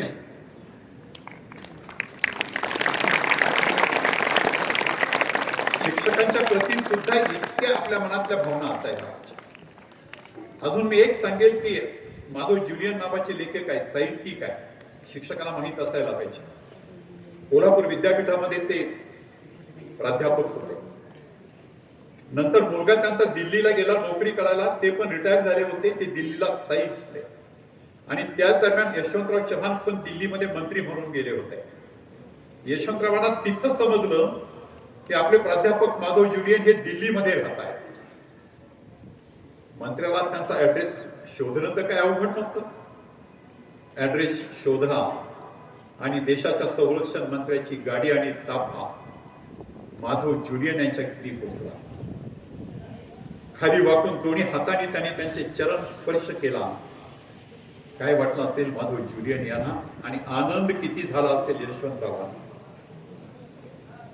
हे ठरवा एकदा की मला कुठेतरी पण पोहोचायचं. आज मी विद्यार्थी आहे, मी उद्या भविष्यातला मी नागरिक होईल, पण मला कुठेतरी पोहोचायचं. मला वारा नेईल तसं जायचं नाही, माझ्याच पद्धतीने मला वाटतं तसं. मला स्वाभिमानानं पुढे जगायचं असेल तर मला ठरवायचं की माझं करिअर मी कोणत्या क्षेत्रात करेन, मला करिअर कोणत्या क्षेत्रात करायचं आहे. मार्क्स मिळवायचे एवढंच फक्त नाही. शिक्षक वर्गाला मी सांगेल तुम्ही किती पण प्रयत्न करा, सगळेचे सगळे विद्यार्थी काही अबाउट 90 नाही. सगळेच्या सगळे विद्यार्थी फर्स्ट क्लास मध्ये येतील असं पण नाही. ईश्वरानं निसर्गानं ठरवून त्यांना पाठवलेला, माझ्यासह तुमच्यासह विद्यार्थ्यांच्यासह. एखादा लेखक जेव्हा नाटक लिहितो ना, उदाहरणादाखल धर्मवीर संभाजी नाटक ज्यांनी लिहिलं आणि रंगमंचावर ते कलाकार ते नाटक सादर करतात. संभाजी महाराजांना जे काही संवाद दिले ते संभाजीराजे बोलत आहेत, औरंगजेबाला जे संभाषण दिले ते औरंगजेब बोलतोय. औरंगजेब बोलतोय असं म्हटलंय मी आणि संभाजीराजे बोलतात असं म्हटलंय मी. माझ्या शब्दावर लक्ष ठेवलं तर बरंच काही, किमान जाताना येताना पुण्याला इकडे वळायचा मोह मला होईल. पण उलट झालं तर रंगमंचावर औरंगजेब संभाजीचे डायलॉग बोलायला लागला आणि संभाजी महाराज औरंगजेबाचे डायलॉग बोलायला लागला तर काय होईल? तर काय होईल? निसर्गानं तुम्हाला ठरवून पाठवलेलं आहे, मला पण ठरवून पाठवलेलं आहे. आपली भूमिका, आपलं रोल, आपलं काम, आपलं कर्तव्य त्यांनी ठरवून दिलेलं आहे. पालक पण आहेत, शिक्षक पण आहेत, या सर्वांना मी सांगतो आपल्याला ओळखावं लागतं. पहिल्यांदा आई बाबांना ओळखावं लागतं, पहिल्यांदा आईला ओळखावं लागतं, नंतर गुरुजनांना ओळखावं लागतं की याच्यात काय आहे, या मुलाची आवड कशात आहे, या मुलामध्ये कोणते टॅलेंट आहे, कोणते गुण आहेत जे उपजत आहेत, जे निसर्ग निर्मित आहे, जी दैवी देण त्याला मिळालेली आहे. आणि आपण हे जेव्हा ओळखतो ना तेव्हा त्या मुलाचं करिअर कशात घडवायचं हे आईबाबाला पण कळतं आणि शिक्षकांना पण कळतं. नाहीतर सिलेबस पूर्ण करायचं म्हणजे शिक्षकाचं काम नाही, त्यासाठी ती शिक्षक व्यवस्थापन नाही. हे तो ओळखत नाही, आपल्याला ओळखावं लागेल. ती ओळखत नाही, आपल्याला ओळखावं लागेल. ती मुलगी चालताना कशी चालते, बोलताना कशी बोलते, हा मुलगा चालताना त्याचा रुबाब कसा आहे, बोलतानाच त्याची स्टाईल कशी आहे. कुणीतरी गाणं म्हणत असेल तर तो इकडे नाद धरतो, कुणीतरी गाणं म्हणत असेल तर त्या गाण्याची तो आपण स्वतःहून रियाज करू पाहतो. त्यानं जर कधी सैनिक पाहिला तर त्याच्यातला पुरुषार्थ जागा होतो. त्यानं डॉक्टर APJ अब्दुल कलामांना पाहिलं तर त्याच्या मेंदूमध्ये सळसळ निर्माण होते. त्यानं लता मंगेशकर यांचं गाणं ऐकलं तर त्याचा कंठ पण असं वाटतं की आता मी पण काय. वेगवेगळ्या क्षेत्रातल्या सगळ्या प्रकारची माणसं सृष्टी निर्माण करते, पण आपल्याला हे समजून घ्यावं लागतं की माझ्यात काय आहे. आई बाबांना समजून घ्यावं लागतं की माझ्यात काय आहे. गुरुजनांना पण समजून घ्यावं लागतं की माझ्या विद्यार्थ्यामध्ये काय आहे.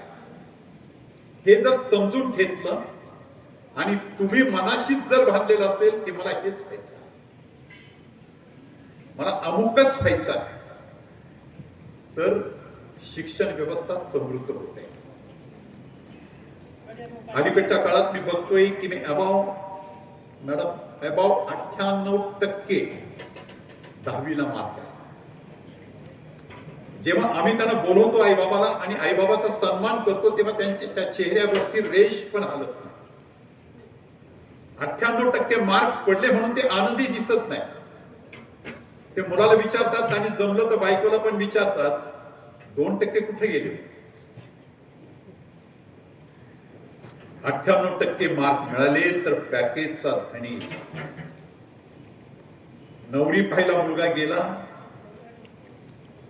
तर सासरा विचारतो पॅकेज कितीच.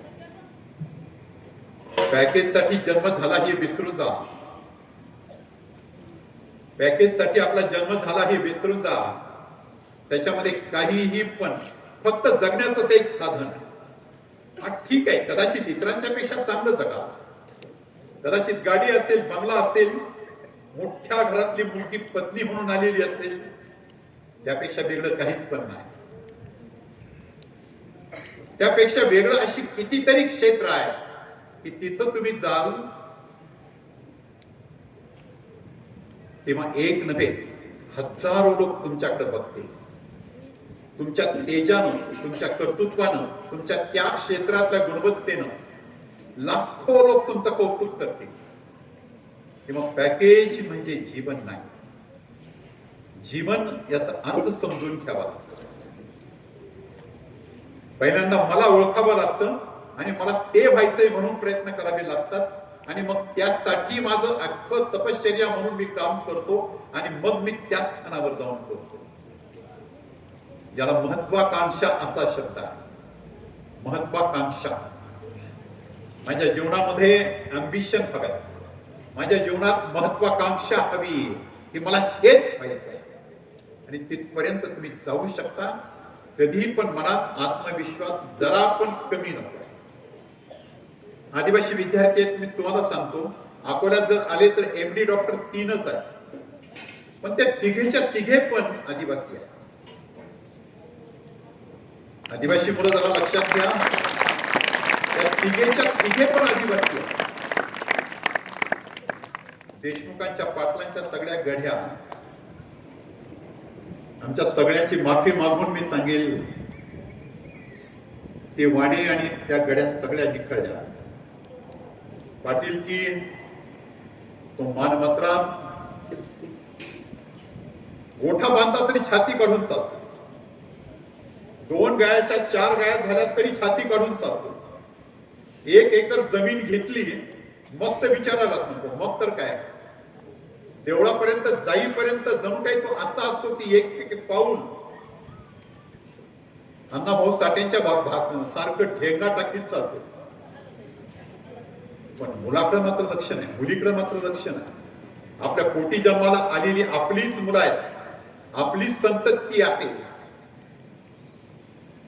त्याला ती संतती संपत्ती वाटत नाही. मी पालकांसाठी सांगतोय, ती संपत्ती वाटत नाही. गाय संपत्ती, गोठा संपत्ती, जमीन संपत्ती, बंगला संपत्ती, पण इथं जन्माला आलेले मुलं मात्र त्याला संपत्ती वाटत नाही. वाढदिवसाच्या दिवशी म्हणशील तितके भारी कपडे, पण शाळेनं जर गणवेश सांगितलं तर तोच म्हणतो की बापरे इतका महान.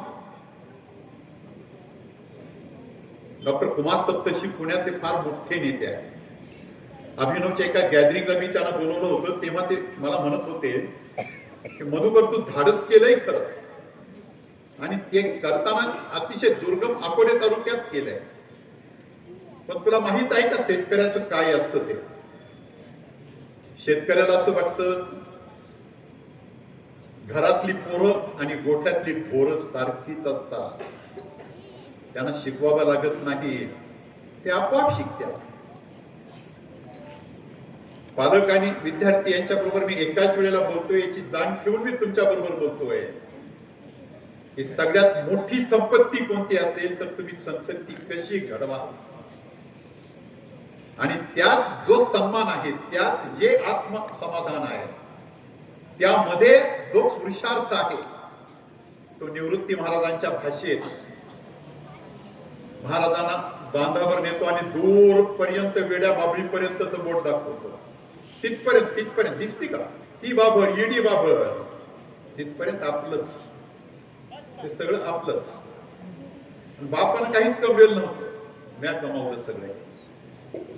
पण आज तुम्ही बघताय ही संपत्ती कवडी मोल झाली.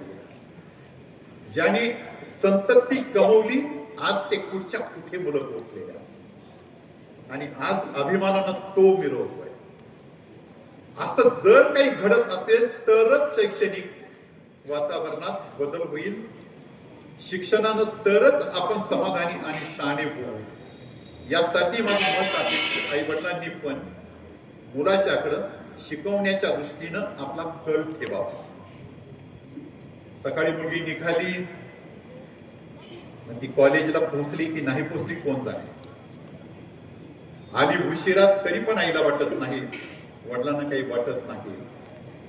आज नको नको ते प्रश्न आज कॉलेजेस मध्ये निर्माण झाले. संस्कार पण तितकेच मोलाचे आहेत. मी तुमच्याही साठी सांगतो, आईसाठी पण सांगतो, संस्कार तितकेच मोलाचे. ही वेल जर वाढवायची असेल तर संस्काराचं पाणी द्यावंच लागतं.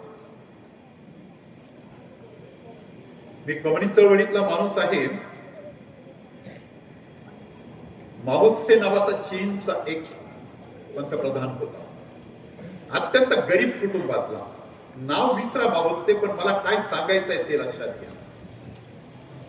या माओत्सेचे वडील वारले होते, आई एकटीच होती, 2 एकराच्या दरम्यानची जमीन होती. आई जमीन कसायची, बाग होती, काही पिकं पण होती, आणि माओत्से तिला मदत करायचा. आईला एक दिवस वाटलं की मला महिनाभर तरी बाहेर जावं आणि देवदेव करीत फिरावं. तिनं माओत्सेला विचारलं, माओत्से मी जाते जा, देवधर्म करून महिन्याने. एका महिन्यानं जेव्हा मी येईल ना तोपर्यंत बाग व्यवस्थित तू सांभाळायची.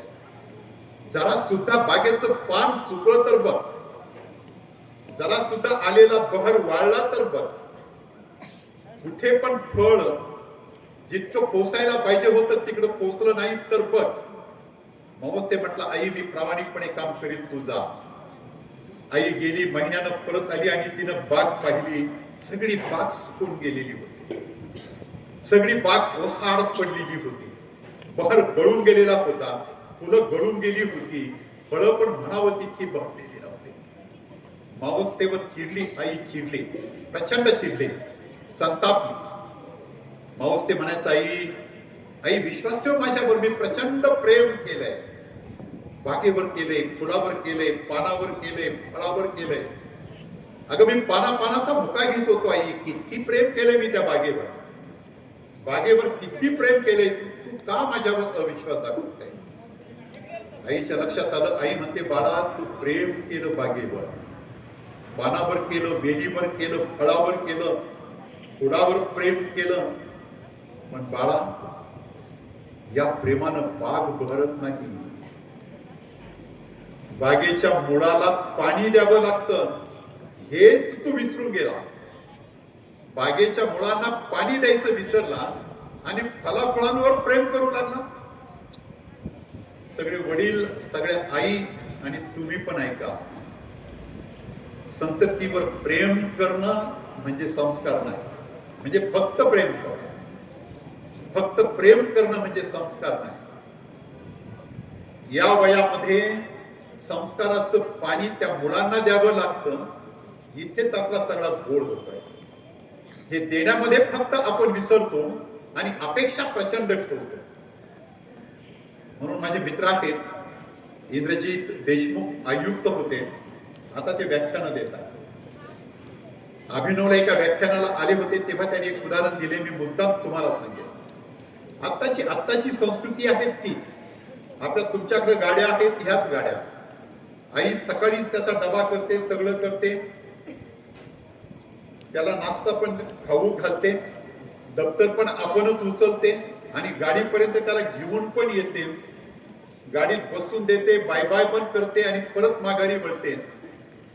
पण एक दिवस आई जेव्हा बाळ बेडरूम मधून बाहेर आलं तेव्हा आई म्हणते, बेटा तुला परत जावं लागेल बेडरूम मध्ये. मी तुला सांगते, झोपेतून उठला आणि तसा चाला, जा चादरीची घडी घालून ये.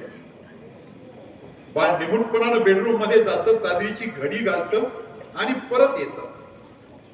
परत आई पाहते, त्याच्या चेहऱ्याकडे बराच वेळ निरखून पाहते आणि परत त्याला सांगते, जा परत. चादरीची घडी घालायला सांगितली ना, जा परत. चादरीची नीट घडी घालून परत ये. तिचे पती, मुलाचे पिताजी हे सगळं बघत असतात. बाळ परत जातं, चादरीची नीट घडी घालून परत येतं.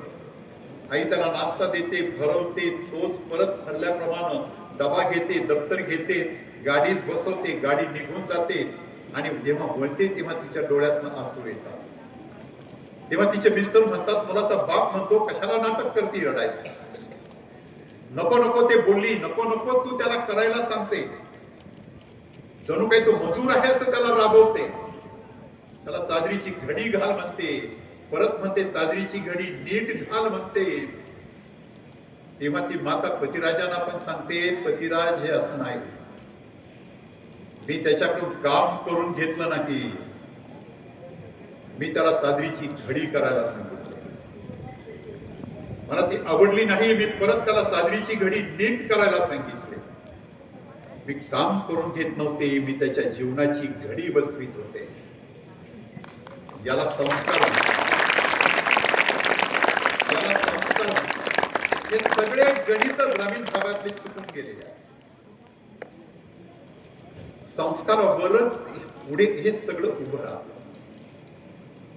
छत्रपती शिवाजी महाराज लहान वयात, बालवयामध्ये आदिलशाहीकडे आपली नोकरी करत असलेल्या वडिलांकडे कर्नाटकात गेले. आदिलशहांकडे ते काम करत होते. कोण?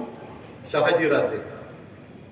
शहाजीराजांनी एक दिवस त्यांना बोटाला धरलं आणि आदिलशाहीच्या दरबारामध्ये त्यांना घेऊन चालले. शिवाजी राजांना, महाराज मी मुद्दाम म्हणत नाही, ते लहान होते, एक एक पायरी चढत होते. तेव्हा त्यावेळेचा बाल शिवाजी, त्यावेळेचे शिवाजी राजे मनामध्ये काहूर माजलेलं होतं त्यांच्या. मला आईनं काय सांगितलंय, मला आईनं काय सांगितलंय, बाळा, मुघल असो नाही तर तो निजाम असो नाही तर ती आदिलशाही असो, त्यांना पूर्णिसात करण्यासाठी तुझा जन्म झाला, त्यांच्या दरबारात दिमाखानं जाण्यासाठी तुझा जन्म झाला. एक एक पायरी चढीत कुठे चाललाय तू? आदिलशाहीच्या दरबारात? कशासाठी? आदिलशहाला मुजरा करण्यासाठी? मनात प्रचंड कापूर माजलेलं होतं. यासाठी का आदिशक्तीनं मला जन्माला घातलंय? यासाठी का तिनं मला इथं पाठवलंय? मला तो स्वराज्य उभं करायचं. मासाहेबांनी सांगितलंय स्वराज्य उभं करायचा. पिताजी बोटाला धरून चालले. हे काहूर जेव्हा त्यांच्या मनामध्ये होतं त्या दरम्यान आदिलशहाच्या पुढे शिवाजीराजे जात आहेत, पण पूर्णिसात मात्र करत नाही. मुजरा करायला नकार देतात आणि परत पाठीमागे वळतात. कुणी घडवलं शिवाजी महाराजांना? त्यांच्यामध्ये हे पौरुषत्व, हे वीर पुरुषाचं जगणं त्यांच्यात कुणी निर्माण केलं? ही बाळ असतील, गुरुजन असेल आणि आपण पालक असू.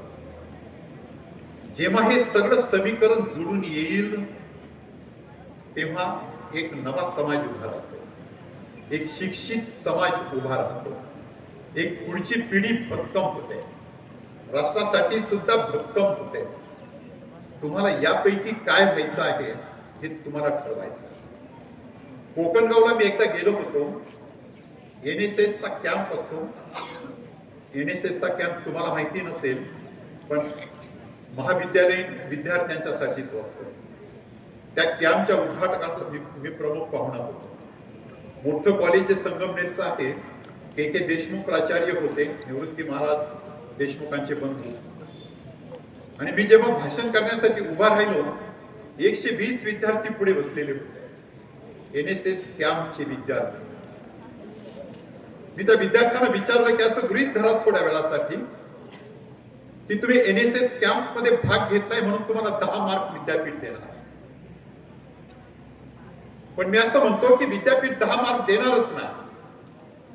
तरी सुद्धा श्रमसंस्काराचं हे शिबिर, NSSचा हा कॅम्प तरी सुद्धा जॉईन करू आम्ही असे म्हणणारे कोण कोण आहेत त्यांनी वर बोट करा. 10 मार्कासाठी नाही, हा कॅम्प मला जॉईन करायचा. मला एक सजग नागरिक व्हायचा. करा हात वर. मी वास्तव सांगतो, मी कॉलेज पण सांगितलंय, सगळंच मी तुम्हाला सांगितलेलं आहे. परंतु दुर्दैव आहे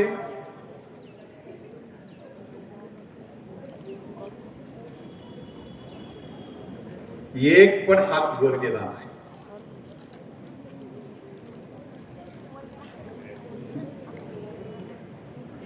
चला म्हटलं ठीक आहे. मी त्यांना नंतर एक गोष्ट सांगितली. महाराष्ट्र टाइम्सच्या कीर नावाच्या लेखिका आहेत, त्यांचा एक स्तंभ होता, त्याची एक गोष्ट आहे. ही गोष्ट तर खरंच तुमच्यासाठी आहे. मला माहिती आहे तुम्ही किती वेळ ऐकाल, मी थांबवणार आहे, पण मला तुम्हाला फक्त एक संदेश देऊन द्यायचा आहे म्हणूनच मी आलो. संदीप नावाचा विद्यार्थी होता, तो वर्गात शिकत होता. शिक्षिका महिला होत्या, मॅडम होत्या. आजही तुम्ही तेच करत असाल, तेव्हा पण ते तेच होतं. वर्गात गेलं की पहिला प्रश्न, होमवर्क दिला होता, होमवर्क कोणी करून आणला नाही? मॅडम एकदा, दोनदा, तीनदा, पाचदा विचारतात, होमवर्क कोणी करून आणला नाही? उभा राहा. हा एकटाच पोरगा उभा राहतो, त्याचं नाव संदीप असतो. हा उभा राहतो, दोन्ही हात बांधतो, निस्तब्धपणे, निश्चलपणे, शांत. मॅडम एकदा, दोनदा, 100दा सांगताय की संदीप तू होमवर्क कधीच करून येत नाही, बाळा असं का करतोय तू? त्याला समजवतात आणि मग सांगतात की उद्या जर तू होमवर्क करून आला नाही तर मी तुला वर्गातून गेट आउट करेन, वर्गातून बाहेर घालवेन. तो दिवस, उद्याचा दिवस उगवला. मॅडमने लगेच विचारलं, संदीप उभा राहा. त्याच पद्धतीने उभा राहिला, दोन्ही पण हात बांधलेले, शांत, निश्चल उभा. संदीप आणला होमवर्क करून? सॉरी मॅडम, नाही. मॅडम चित्तात बाहेर पड, निघ, गेट आउट. तसेच बांधलेले हात घेऊन उमरा ओलांडतो, व्हरांड्याच्या पायऱ्या उतरतो. आपल्यासारखं जे ग्राउंड आहे त्या ग्राउंड मधून एकदा पण मागे वळून न पाहता हात तसेच बांधलेले शांत चित्तानं शांत पावला टाकत ते ग्राउंड तो ओलांडून दिसेनासा पण होतो. त्याच्या पाठमोळ्या आकृतीकडे मॅडम बघत असतात. त्या दिवशी मॅडमला आपली शिक्षिका शेवटची घटका मोजते म्हणून तिच्या घरी तिला भेटायला जायचं असतं. शाळा सुटते, मॅडम झपाझप पावलं टाकत आपल्या शिक्षिकेकडे जाते. साधी एक पडळ असते, आपली पत्र्याची पडळ आता आहे अशी. दरवाजा पण कसा बसा दरवाजा असतो, दोन्ही हातानं दरवाजा बाजूला ढकलतात मॅडम आणि आतमध्ये बघतायत की पत्र्याची वाकलेली कॉट, तिच्यावर कसं बस बेड आहे की नाही याची चिंता वाटावी असं बेड, आणि त्याच्यावर अचेतन आहे की सचेतन आहे हे लक्षातच येत नाही. जिवंत आहे की मृत आहे, पण जिवंत आहे असा तो देह आपल्या त्या शिक्षिकेचा पहुडलेला असतो. आणि एका पाठमोऱ्या आकृतीकडे ते बघत असतात मॅडम दरवाजातूनच. अशा अचेतन देहाची शुश्रूषा इतक्या तन्मयतेनं एक मुलगा करीत असतो, इतक्या तन्मयतेने एक मुलगा करीत असतो. मॅडम ते बघतायत आणि मोठ्यानं ओरडतायत, संदीप, नाही केला होमवर्क तरी चालेल, नको करू, नाही केला तरी चालेल, नाही केला तरी पण चालेल, पण तू जे करतोय तेच कर. आम्ही त्या विद्यार्थ्यांना परत विचारलं, बोला संदीप कोणाकोणाला व्हायचंय, वर हात करा. एक पण हात वर नाही. तुम्हा सगळ्यांना धन्यवाद देईल, तुमचं प्रचंड कौतुक करील. सगळ्यांना धन्यवाद, सर्वांना आशीर्वादच नव्हे तर मधून मधून येत पण जाईल असे विद्यार्थी हवेत.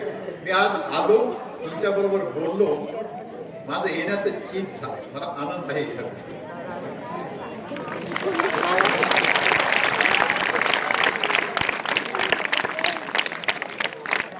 एक कार्यकर्ता आहे, मला असं वाटतं की कार्यकर्तेच घडा. आमचे सगळे भाषण पोकळ आहे की देश महासत्ता होईल, पोकळ. असं घडेल, तसं घडेल, तसं घडेल. पण आम्ही नेतेगण, पुढारीगण जरा तरी विचार करतो का आपण? आपलं लक्ष आहे का शाळांकडे? आपलं लक्ष आहे का शिक्षकांना कमी काम देऊन शिकवायला वेळ देण्याकडे?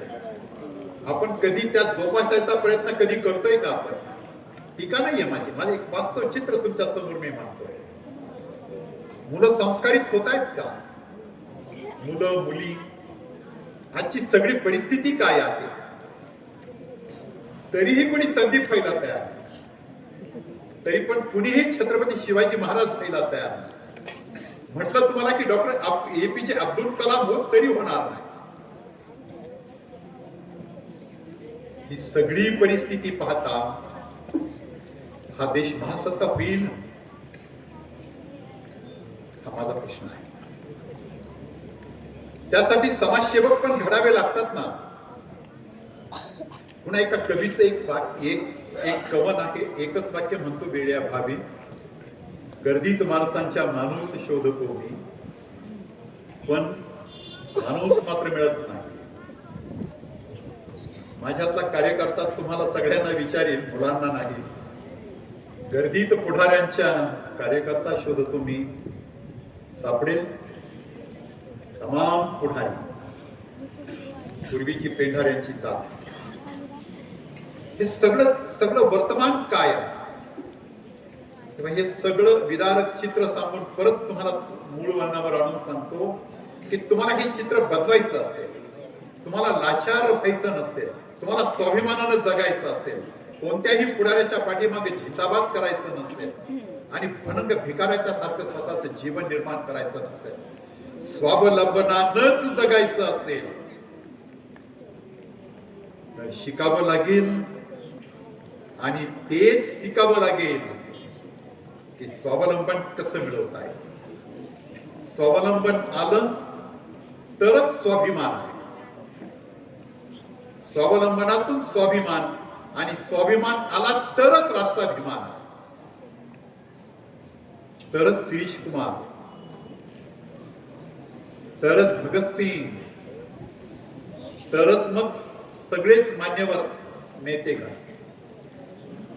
परवा मी क्लिप बघत होतो भगतसिंगांची. भगतसिंग विचारतायत एका आपल्या देशातल्या एका नागरिकाला, कसा चाललाय रे आपला देश, कसा चाललाय देश. भगतसिंग म्हणतो, अरे मी फासाच्या तख्तावर लटकलो, आपला देश स्वतंत्र झाला, माझं मरण कामी आलं. तो नागरिक जेव्हा सांगायला लागतो ना,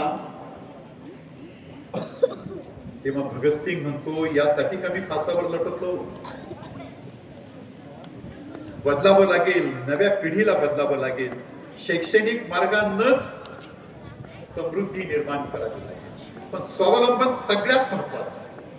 आणि परत एकदा मी तुम्हा सर्वांना, शिक्षकांना आणि आईबाबांना सांगू पाहतोय, आम्ही 4थी 5वी 6वी 7वीला होतो तोपर्यंत वही सारवावा लागायची मुलांना. आणि शनिवार आला रे आला, तिथे ठराविक वर्गातले 4-5 मुलं होते. ते मुलं गुरुजींना म्हणजे, गुरुजी आज शनिवार आहे, आज शाळा सारवावी लागली. गुरुजी ऑर्डर करायचे दुपारच्या सत्रात, आज शाळा सारवायची. ती निघाले सगळे शेण गोळा करायला, रस्त्यावर पडले. कुणीतरी पाणी आणते लांबून, कुणीतरी शेण आणते. पण शेण गोळा करायला आणि सारवायला सगळ्यात पुढे जी मुलं होती, बिलकुल अतिशक्ती नाही, ते सगळे मुलं मिलिटरीत गेले. मुलाचे पाय पाळण्यात दिसत आहे, त्याला काहीतरी पण महत्व, काहीतरी पण महत्व. लहानपणी दिसते पण आपलं लक्ष नसतं, आई बापांचंही नसतं आणि आपलं पण नसतं. त्या चित्रपटातलं गीत आहे, परवा आमच्या त्या गॅदरिंग मध्ये, ज्या मातेच्या पोटी ते जन्माला आलं होतं, ती विधवा होती आणि त्या मुलाला ईश्वरानं देण दिली होती, ती गाणं म्हणण्याची होती. अतिशय उत्तम गायक होता. 4थी 5वीचा तो विद्यार्थी, कुणी गायला लागलं रे लागलं की तो पण गायचा, तो पण गायका. चित्रपटातलं त्याच्या ओठावर जे गीत आहे, तो जेव्हा गायला लागतो तेव्हा, आणि गात असतानाचे पुढचे काही प्रसंग आहेत, तो वर्गात जरी बसला ना, कविता इतकी सुंदर म्हणतो, इतकी सुंदर तो कविता म्हणतो. त्या दरम्यान बाकीचे काही पोरं बेंचवर ताल धरतात. ओळखायचेच असतील तुम्हाला सगळ्यांना, विद्यार्थी तर म्हणतोय. तो इतकं छान गाणं म्हणत असतो श्रीकृष्णाच्या जीवनाबद्दल. आईला प्रचंड चिंता वाटते, आपलं दारिद्र्य किती, हे बाळ नुसतं गाणं म्हणत फिरते, झाडाखाली बसला की गाणं म्हणतो, वर्गात बसला की गाणं म्हणतो, बेंच तोच वाजवतो, गाणं तोच म्हणतो. ती शेवट निर्णय करते. अमळनेर तिचं माहेर होतं, ती ठरवते की नाही, याला आता मामाच्या घरी पाठवायचं. पण तो इथं जेव्हा म्हणत होता तेव्हा आईचं एकच त्याच्या पाठीमागं लकडा होता. ही गीताचे बोल आहे, गाऊ नको किसना तू गाऊ नको, गाऊ नको किसना तू गाऊ नको. अखेर आई त्याला मामाच्या घरी पाठवायला निघते. सारं गाव गोळवायला येतं आणि शाळा पण गोळवायला जाते. सगळं गावातली मुलं आणि शाळा मात्र गीत म्हणत असते, जाऊ नको किसना बाळ, जाऊ नको किसना. समजते तुम्हाला काय म्हणते? त्याच्या अंगी असलेले गुण तुम्ही जळू शकत नाही, इम्पॉसिबल. पण त्याला त्याच क्षेत्रात त्याचं करिअर करायचं. तुम्ही त्याच्यामध्ये एपीजे अब्दुल कलाम पाहत असाल तर चुकलं. आपण थोडासा वेगळा विचार करून बघा. चला, लता मंगेशकरांना सांगितलं असतं की तुम्ही एपीजे अब्दुल कलाम पहा, आणि अब्दुल कलामांना सांगितलं असतं की तुम्ही आता लता मंगेशकर. शक्यच नाही, कदापि शक्य नाही. म्हणून मी सुरुवातीला म्हटलं होतं की विधात्यानं ठरवून रोल दिला. आपल्याला आपल्या जीवनाचा सूर सापडला की तो माणूस यशस्वी होतोच. सूर सापडला आणि तो सूर शोधावा लागतो, त्यालाच एज्युकेशन म्हणतात, त्यालाच शिक्षण म्हणतात. एवढंच फक्त आज तुम्हाला मी सांगणार आहे. पण प्रत्येकामध्ये आहे, ईश्वरानं एक पण माणूस निरंतर जन्माला घातलेला नाही. त्याबद्दलची फक्त एक गोष्ट सांगतो आणि मी थांबतो. आणि आत्ताच अनुमती मागतो की तुमचा पारितोषिक समारंभ चालू द्या, मला मात्र सुट्टी द्या. एक गोष्ट आहे, फार छान गोष्ट आहे, तेवढी ऐकायची. म्हणजे तुमच्यात पण काहीतरी असते, तुम्ही शोधा. तुमच्या बोट्यावरनं एक दिंडी चालू होती पंढरपूरला. प्रचंड गर्दी होती दिंडीमध्ये. त्या दिंडीतले सगळेच वारकरी नव्हते, त्यात काही चोर पण होते. पण वेश मात्र वारकऱ्यांचा आणि माऊली म्हणून म्हणायला तर मात्र सगळ्यात पुढे होते. थोडे लोक असतात दिंडीत, असे फार नसतात, क्वचित एखादा 2-4. ती खरंच भाविकांचीच दिंडी असते, पण असतात गैरफायदा घेणारे पण थोडे. त्यातला एक चोर, वारकऱ्याच्या भूमिकेतला चोर, तो बरोबर एक वारकऱ्याला बरोबर तो लक्षात घेतो. त्याच्या कमरेला बटवा आहे आणि बटव्यात पैसे आहे, बटव्यात पैसे आहे. तो शेवटपर्यंत प्रयत्न करतो बटवा चोरायचा, पण त्याला यश मात्र येत नाही. शेवटचा मुक्काम पंढरपूरच्या जवळ वाखारी की काय काय तिथे कुठे, मी काय गेलेलो नाही आहे, तिथं शेवटचा मुक्काम पडतो. आणि जेवण होतात, दिवस मावळतीला गेलेला असतो, जेवण होतात, सांज पर होते. आणि हा खरा वारकरी चावडीमध्ये आपली स्वतःची पथारी टाकून देतो, अंगावरचे सगळे कपडे काढतो आणि एका चावडीच्या खुंटीला टाकतो. हा भामटा जो वारकरी होता, तो त्याच्या शेजारी तो करतो, तसंच करतो. तो पण आपली पथारी टाकतो, सगळे कपडे काढतो, दुसऱ्या खुंटीवर टाकतो आणि वारकरी झोपला याची खात्री करतो. वारकरी भरत असतो, हा जागा असतो आणि मग तो म्हणतो आता शेवटची संधी आहे. बटवा आता मात्र पळवायचा. सगळीकडे प्रयत्न करतो, बटवा मात्र त्याला सापडत नाही. काही केल्यास सापडत नाही बटवा त्याला. इकडून तिकडून हात घालतो, सगळं करतो, अखेर पराभूत होतो. आणि सकाळी झुंजू झाल्यावर मात्र त्या वारकऱ्याला तो त्याच्या पायाचं दर्शन घेऊन सांगतो की माऊली, मी काही खरा माऊली नाही, मी चोर आहे. पण मला फक्त तुम्हाला एवढंच विचारायचं आहे की इतके दिवस तुमच्या बरोबर आहे, आज तुम्ही घोरत असताना मग मी तुमचा बटवा चोरायचा प्रयत्न केलाय, तो बटवा कुठे ठेवलाय तेवढंच मला सांगा म्हणे.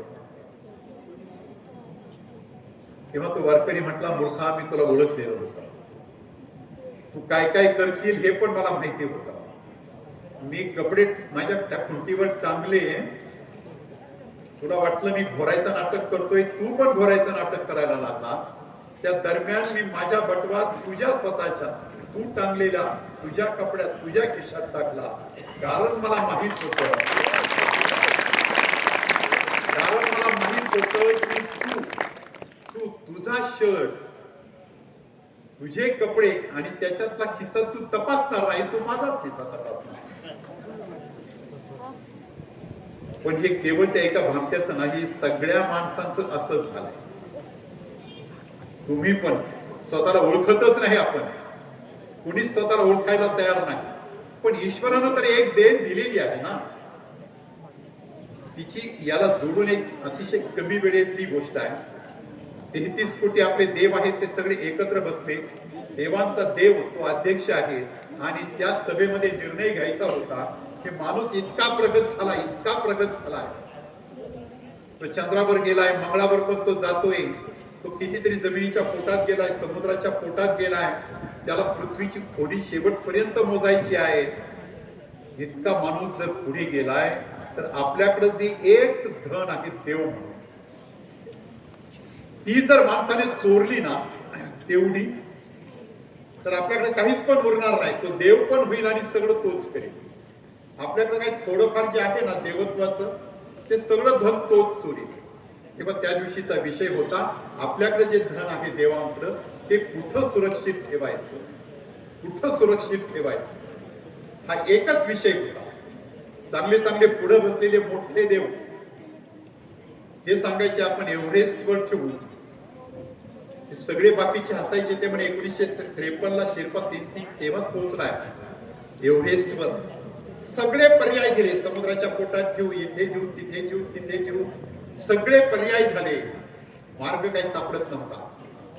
तेव्हा एक पाठीमाग फाटका देव होता, तो उभा राहिला आणि तो सांगायला लागला, देवांनो थोडस माझं ऐकाल. देव म्हटले, आता कंटाळलोच आहे आम्ही, मार्ग सापडत नाही, तू सांग मार्ग. तो म्हटला, काहीच करू नका. माणूस नावाचा प्राणी आहे, तो कधीच स्वतःला ओळखीत नाही म्हणे. त्याचा बापही ओळखीत नाही, आई ओळखीत नाही, गुरुजी ओळखीत नाही, तोही ओळखीत नाही. आपण त्याचा फायदा घेऊ नये. आपण आपल्याकडे जे आहे ना ते बाळ जन्माला आलं की त्याच्यामध्ये तो टाकून द्यायचं आपण शरीरामध्ये. कुणाच्या मेंदूत टाकू, कुणाच्या हातात टाकू, कुणाच्या पायात टाकू, कुणाच्या बोटात टाकू. जिथं जिथं टाकता येईल तिथं तिथं ते धन आपण टाकून देऊ आणि आपण बिनधास्तपणे राहू.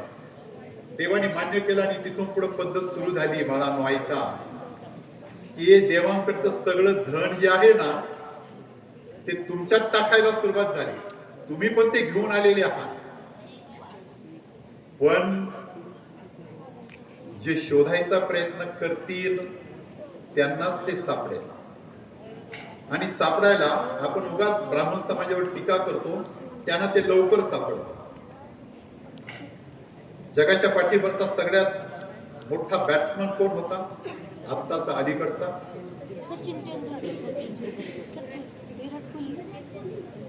आता मध्ये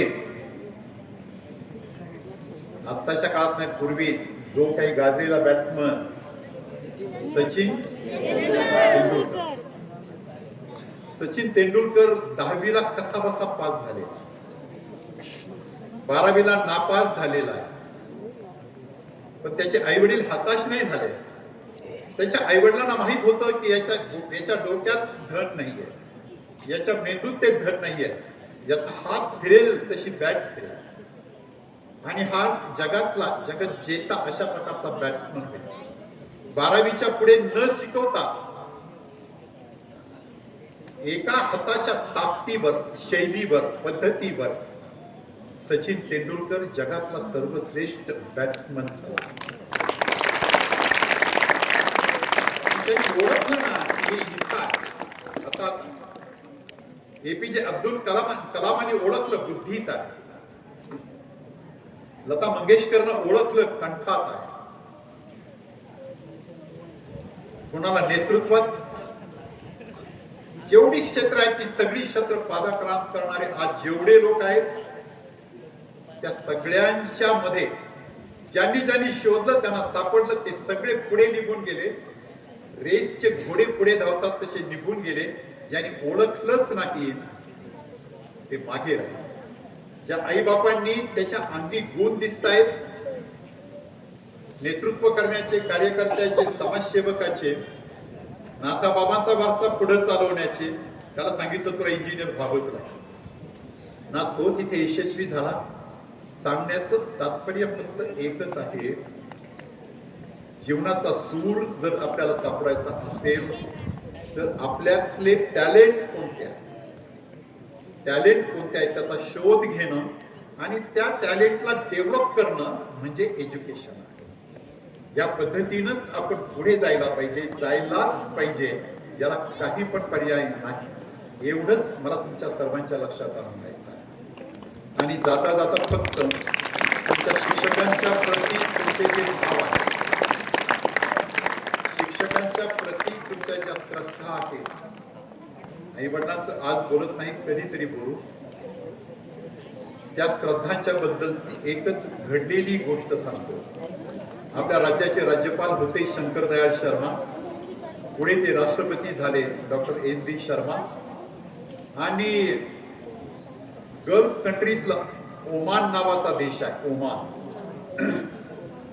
ते ओमानच्या राजानं SD शर्मांना आपलं राज्य पाहायला या म्हणून त्यांना गळ घातले आणि SD शर्मा ओमान देशाला भेट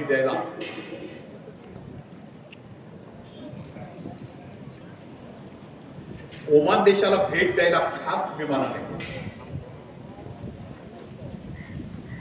ओमान मधले सगळे पत्रकार, कितीतरी नागरिक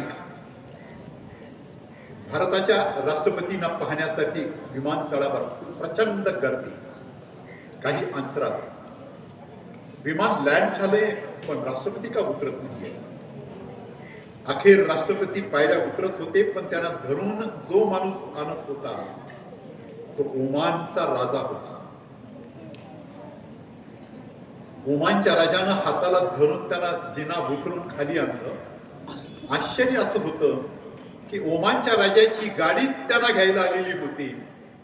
ओमानच्या राजानं एका बाजूचा दरवाजा उघडला, आपल्या राष्ट्रपतींना त्यांनी आतमध्ये मागे बसवलं, सुरक्षित बसवलं आणि स्वतः ड्रायव्हिंग सीटवर जाऊन बसला आणि तीच गाडी चालवीत ओमानचा राजा राजभवनात पोहोचला.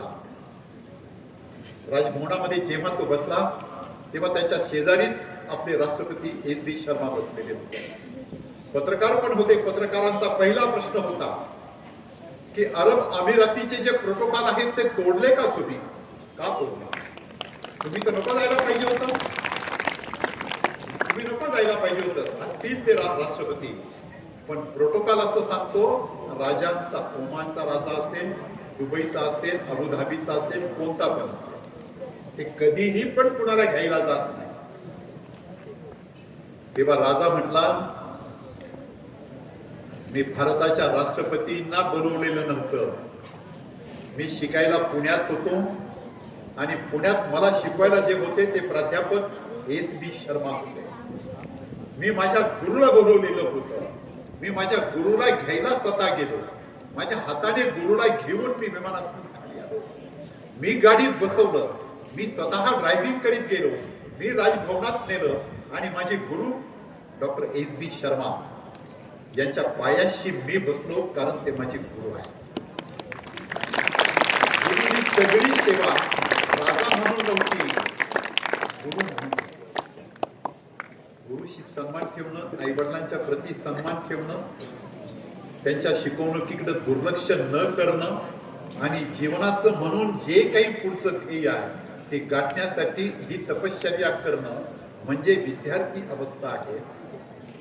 या सगळ्या अवस्थेमध्ये कधी पण मनात आणू नका की तुम्ही ग्रामीण भागातले आहात.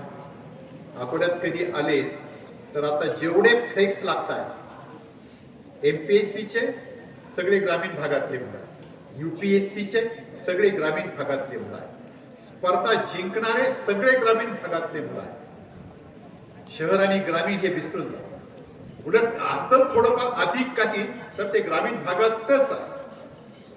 तेव्हा आपण कुठे जन्माला आलो, कोणत्या जातीत, कोणत्या धर्मात, घरची श्रीमंती की गरिबी याला काही पण महत्व नाही. तुमचं ध्यास पर्व असायला पाहिजे. तुमच्या मनात महत्वाकांक्षा असायला पाहिजे की मला हेच करायचं आहे आणि ते करण्यासाठी मी शिकतोय. या उद्देशाने शिका. तुमचं पुढचं जीवन आहे ते निश्चितपणे स्वावलंबी, स्वाभिमानी आणि उद्याचा राष्ट्र निर्माण करणारं राष्ट्राभिमानी होईल. एवढं करा, एवढीच अपेक्षा तुमच्याकडून करतो.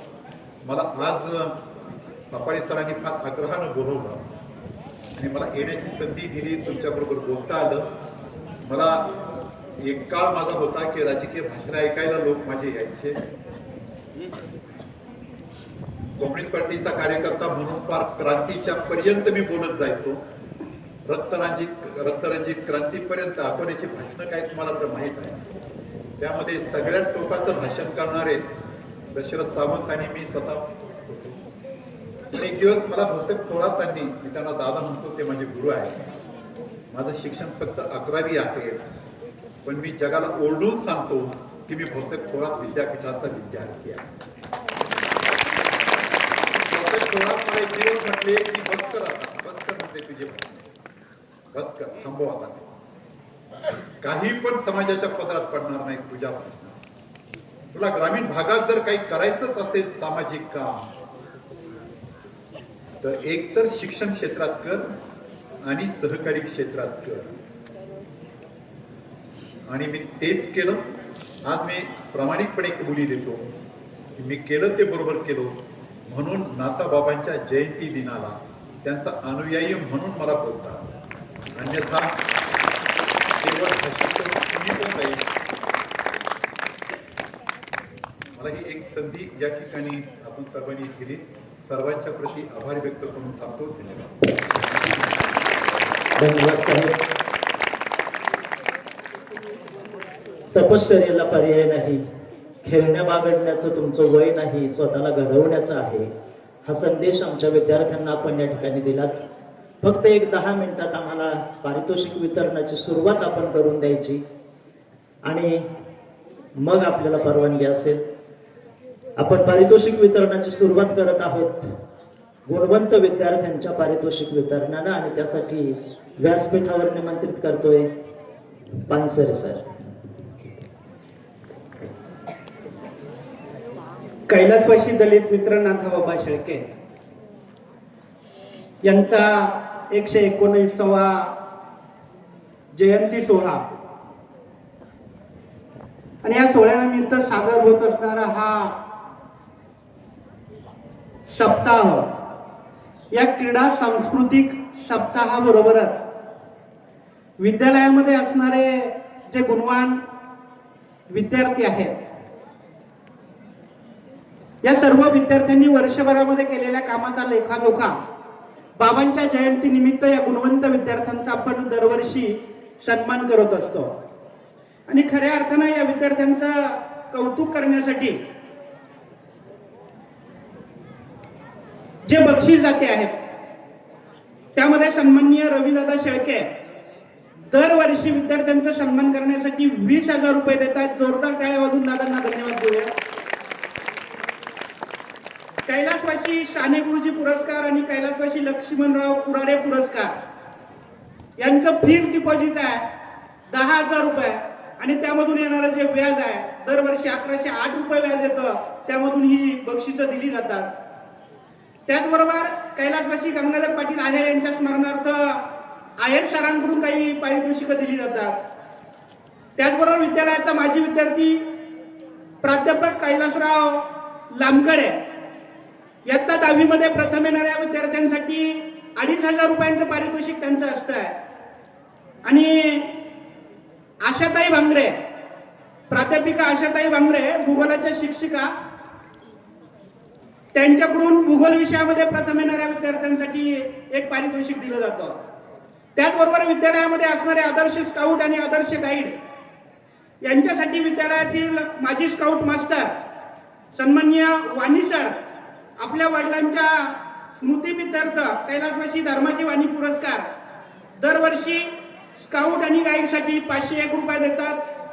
त्याचबरोबर या गुणवंत विद्यार्थ्यांचा मान सन्मान करण्यासाठी कैलासवासी वसंतदादा शेळके यांच्या स्मरणार्थ श्री बाजीराव व सयाजी वसंत शेळके यांच्याकडून ट्रॉफी दिल्या जातात. आणि जे आदर्श विद्यार्थी आहेत या आदर्श विद्यार्थ्यांसाठी संस्थेचे माजी सेक्रेटरी कैलासवासी तुकारामदादा शेळके यांच्या स्मरणार्थ श्री सुभाष तुकाराम शेळके नम्रता मेडिकल यांच्याकडूनही दरवर्षी या आदर्श विद्यार्थ्यांना ट्रॉफी दिल्या जातात. या बक्षीस दात्यांचं सुद्धा प्रथमतः टाळ्यांच्या गजरामध्ये स्वागत करूयात. आणि यावर्षीचे गुणवंत विद्यार्थी आहेत. पहिला गुणवंत पुरस्कार आहे इयत्ता 12वी कला शाखेमध्ये प्रथम क्रमांक मिळवलाय. कला शाखेचा निकाल होता 88%. प्रथम क्रमांक मिळवलाय मेंगा सपना दगडू 74%. आणि तिच्यासाठी रवींद्र किसन शेळके यांच्याकडून 4,000 रुपये. जयश्री कोल्हे मॅडम 1,000 रुपये. कैलासवासी साने गुरुजी पुरस्कार आणि कैलासवासी लक्ष्मणराव कुराडे पुरस्कार 151 रुपये. एकूण रक्कम आहे 5,151 रुपये. त्या विद्यार्थ्यांना मी विनंती करतो आपण मंचावर यायचं आहे आणि प्रमुख पाहुण्यांच्या हस्ते आपलं पारितोषिक घेऊन जायचं.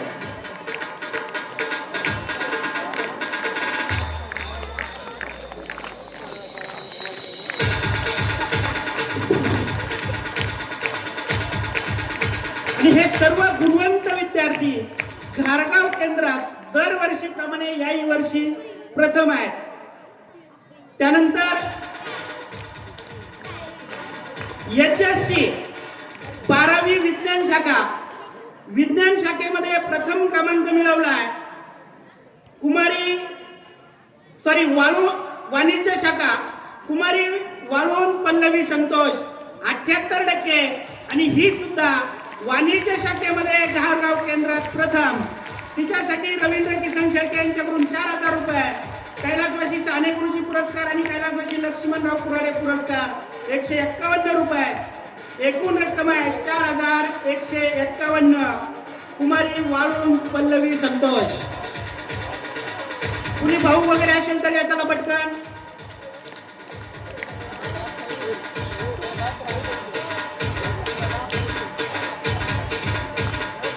सरांना विनंती करतो की आपण स्वीकारायचा थापाळेचा. त्यानंतर 12वी विज्ञान शाखा प्रथम क्रमांक शेळके सिद्धेश रंगनाथ. कैलासवासी वसंतदादा शेळके यांच्या स्मरणार्थ एक ट्रॉफी. रवींद्र किसन शेळके यांच्याकडून 4000 रुपये. कैलासवासी साने गुरुजी पुरस्कार, कैलासवासी लक्ष्मणराव कुराडे पुरस्कार 151 रुपये. कैलासवासी गंगाधर अय्यर पुरस्कार 151 रुपये. एकूण रक्कम आहे 4301 रुपये. शेळके सिद्धेश रंगनाथ.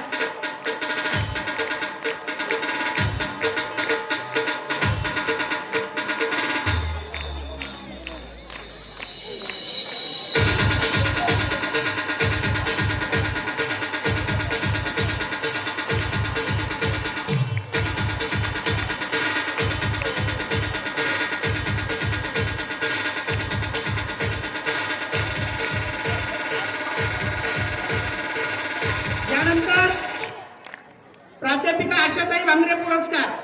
इयत्ता 12वी आर्ट शाखेमध्ये भूगोल विषयामध्ये प्रथम येणाऱ्या विद्यार्थ्यासाठी जास्तीत जास्त गुण मिळवणाऱ्या विद्यार्थ्याला हा पुरस्कार दिला जातो. आणि यावर्षीचा हा पुरस्कार पटकावलाय मेंगा सपना दगडू. चला पटकन यायचंय.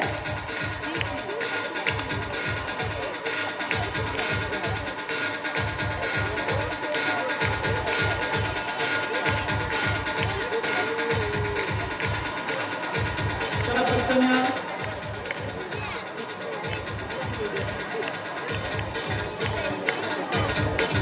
पुढचा गुणवंत पुरस्कार आहे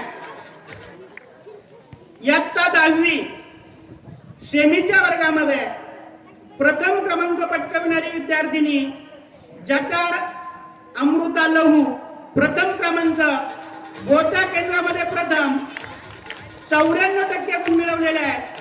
कैलासवासी वसंतदादा शेळके यांच्या स्मरणार्थ श्री बाजीराव व श्री सयाजी वसंत शेळके यांच्याकडून ट्रॉफी. रवींद्र किसन शेळके यांच्याकडून 4000 रुपये.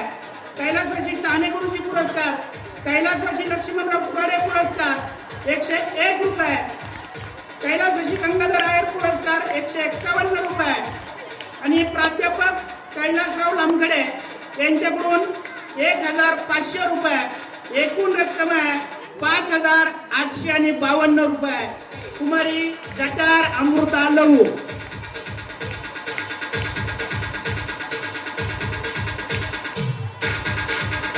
पुढील पुरस्कार यशस्वी परीक्षा 10वी नॉन सेमी. प्रथम क्रमांक पटकावलाय कुमारी भारेराव प्राजक्ता जयवंत. कैलासवासी वसंतदादा शेळके यांच्या स्मरणार्थ श्री बाजीराव व श्री सयाजी वसंत शेळके यांच्याकडून ट्रॉफी. आणि रवींद्र किसन शेळके यांच्याकडून 1000 रुपये. कुमारी भालेराव प्राजक्ता जयवंत नॉन सेमी मध्ये प्रथम.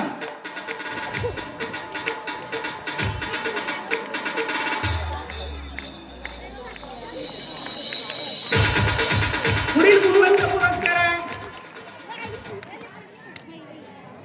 इयत्ता 10वी द्वितीय क्रमांक कुमारी श्यामल गणेश शेळके 91%. तिच्यासाठी श्री रवींद्र किसन शेळके यांच्याकडून 2000 रुपये. कैलासवासी साने गुरुजी पुरस्कार 101 रुपये. कैलासवासी लक्ष्मणराव कुराडे पुरस्कार 101 रुपये. आणि प्राध्यापक कैलासराव लामखडे यांच्याकडून 500 रुपये. एकूण रक्कम आहे 2702 रुपये. कुमारी श्यामल गणेश शेळके.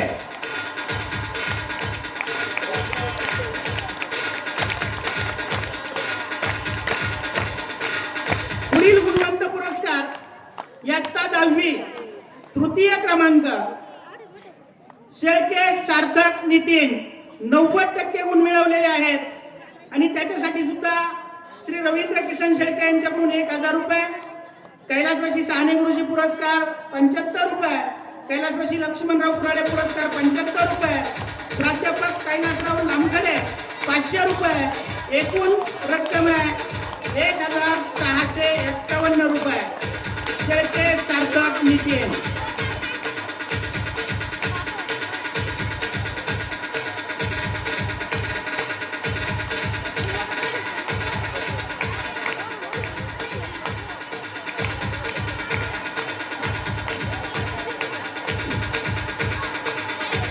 यानंतर दरवर्षी विद्यालयामधून आदर्श विद्यार्थ्यांची निवड केली जाते. ही आदर्श विद्यार्थ्यांची निवड करत असताना त्याचं शाळेमध्ये आल्यापासूनच अभ्यास, खेळ, वेगवेगळ्या प्रकारच्या स्पर्धा, मित्रांशी वर्तन या सगळ्या गोष्टींचा विचार करून सर्व शिक्षकांच्या मीटिंग मध्ये काही नावं समोर येतात आणि त्यातून हा आदर्श विद्यार्थी आणि आदर्श विद्यार्थिनी ठरवली जाते. 12वी कला, 12वी वाणिज्य, 12वी विज्ञान आणि 2 दहाव्यांमधून हे आदर्श विद्यार्थी ठरवले जातात. या वर्षी 12वी कलामधून आदर्श विद्यार्थिनी ठरलेली आहे कुमारी मेंगा स्नेहल राजेंद्र. तिच्यासाठी संस्थेचे माजी सेक्रेटरी कैलासवासी तुकारामराव शेळके यांच्या स्मरणार्थ सुभाष तुकाराम शेळके आणि नम्रता मेडिकल यांच्याकडून एक ट्रॉफी आणि प्रमाणपत्र.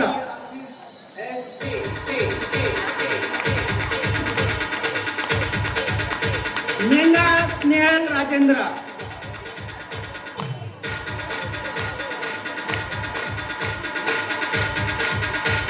तदनंतर इयत्ता 12वी वाणिज्य आदर्श विद्यार्थिनी कुमारी गगे ज्योती हौशीराम.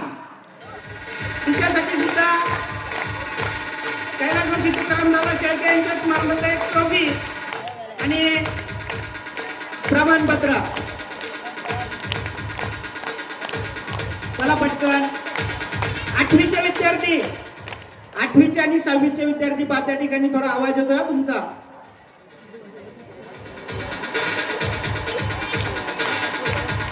बारावी वाणिज्य कुमारी गगे ज्योती हौशीराम.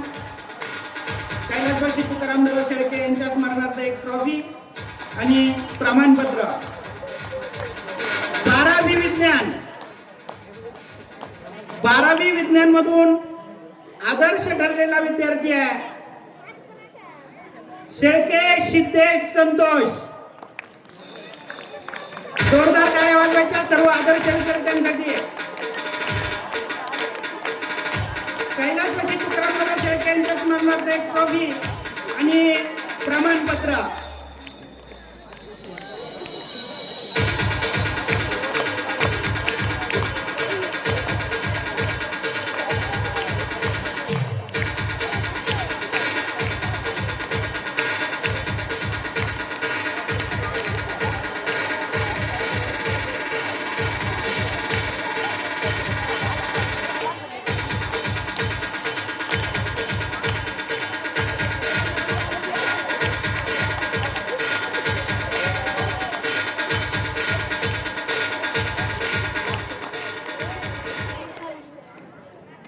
इयत्ता 10वी आदर्श विद्यार्थी आणि आदर्श विद्यार्थिनी. इयत्ता 10वीच्या वर्गामधून यावर्षी आदर्श विद्यार्थिनी ठरलेली आहे कुमारी श्रद्धा दत्तात्रय पानसरे. इयत्ता 10वी ब. अतिशय हुशार, चाणाक्ष, सगळ्या स्पर्धांमध्ये भाग घेणारी विद्यार्थी.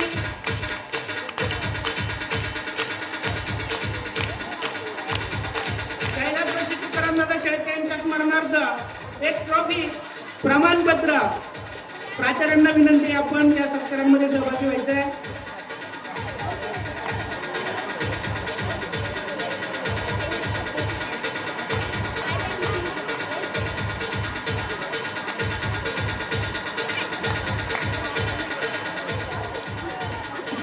तदनंतर आदर्श विद्यार्थी इयत्ता 10वी ब चा आदर्श विद्यार्थी नेहे सिद्धेश दादासाहेब 10वी ब. जोरदार टाळ्या वाजवायच्या सिद्धेशसाठी. अभ्यास आदर्श बनतात आणि अतिशय नम्र असणारा हा विद्यार्थी नेहे सिद्धेश दादासाहेब. कैलासवासी तुकारामदादा शेळके यांच्या स्मरणार्थ एक ट्रॉफी आणि प्रमाणपत्र.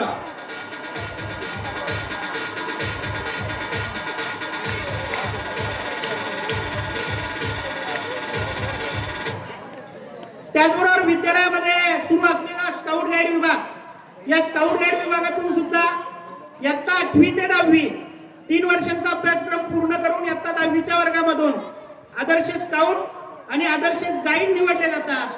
या वर्षीचा आदर्श स्काउट आहे इयत्ता 10वी ब चा विद्यार्थी लांबखडे राज सुनील. लांबखडे राज सुनील आदर्श स्काउट. कैलासवासी तुकारामदादा शेळके यांच्या स्मरणार्थ एक ट्रॉफी. कैलासवासी धर्माजी वाणी पुरस्कार 251 रुपये. वाणी सरांना मी विनंती करतो की आपणही या सत्कारामध्ये सहभागी व्हायचंय. आदर्श स्काउट.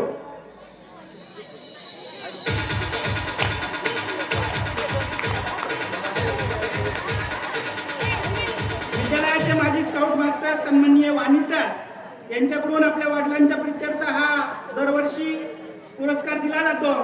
आणि या वर्षीची आदर्श गाईड इयत्ता 10वी अ ची विद्यार्थिनी केदार पूजा बोरू. चला पटकन. केदार पूजा बोरू आदर्श गाईड. कैलासवासी तुकारामदादा शेळके यांच्या स्मरणार्थ एक ट्रॉफी. कैलासवासी धर्माजी वाणी पुरस्कार वाणी सरांकडून 251 रुपये. जोरदार टाळ्या वाजवायच्या त्या विद्यार्थिनीसाठी.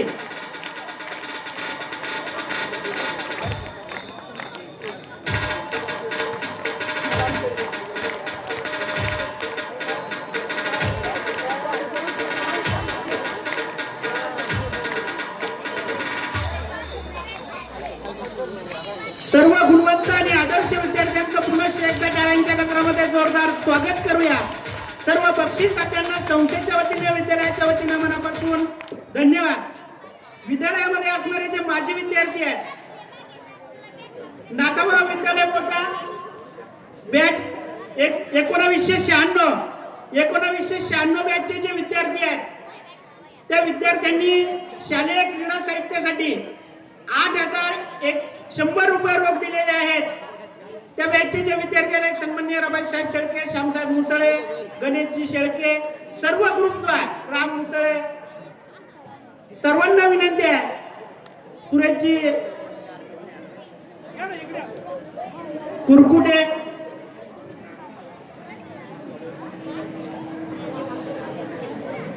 आपल्या सर्वांना विनंती आहे की आपल्या शुभ हस्ते ही रक्कम विद्यालयाच्या प्राचार्यांकडे द्यायची. त्याचबरोबर या सर्व बॅचचा विद्यालयाच्या वतीनं सन्मान करायचा आहे.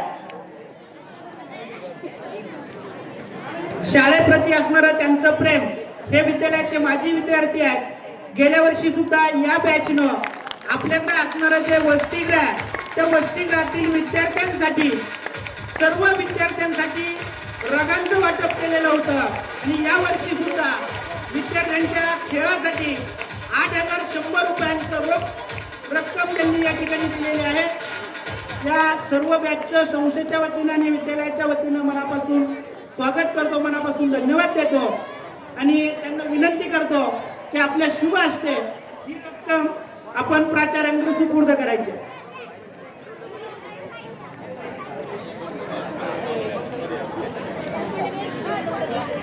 जोरदार टाळ्या वाजवायच्या त्या बॅचसाठी.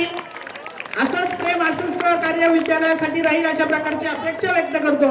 पुनश्च एकदा सर्व दात्यांना मनापासून धन्यवाद देतो आणि गुणवंतांचा कार्यक्रम संपला असं जाहीर करतो. धन्यवाद सर.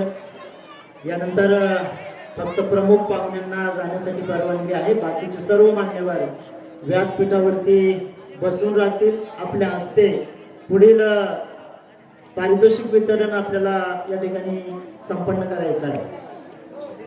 यानंतर आपण क्रीडा स्पर्धेच्या पारितोषिक वितरणाला सुरुवात करतोय.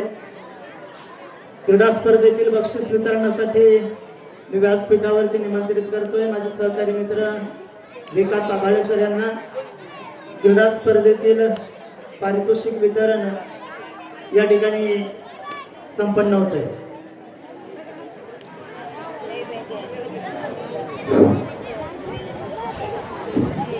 विद्यार्थी मित्र, गुणवंत विद्यार्थी झाले, आदर्श विद्यार्थी झाले. आता मैदान गाजवणाऱ्या विद्यार्थ्यांचा नंबर आलेला आहे.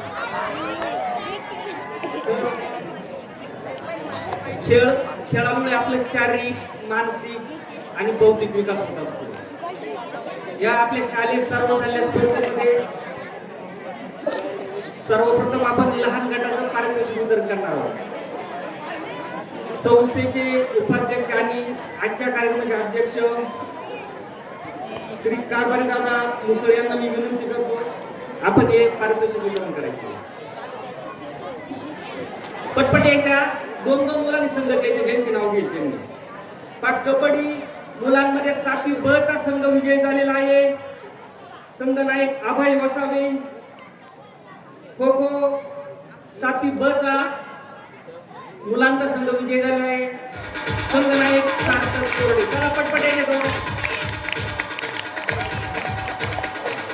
त्याचप्रमाणे आपले संस्थेचे संचालक काकाजी शेळके यांचे आपले पारितोषिक वितरण होत आहे. चला कबड्डी मुली लहान गट 7वी ब संघ मुले संघ नायक संघ वाघमारे आणि खो खो मुली पुन्हा एकदा 7वी ब संघ नायक अन्वेषा शेळके. पटपट यायचे.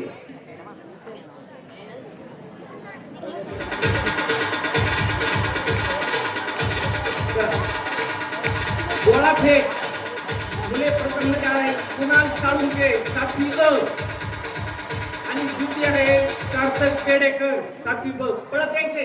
चला पळा.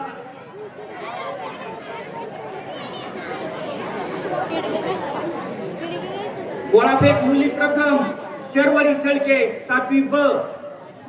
द्वितीय क्रमांक आहे संगमी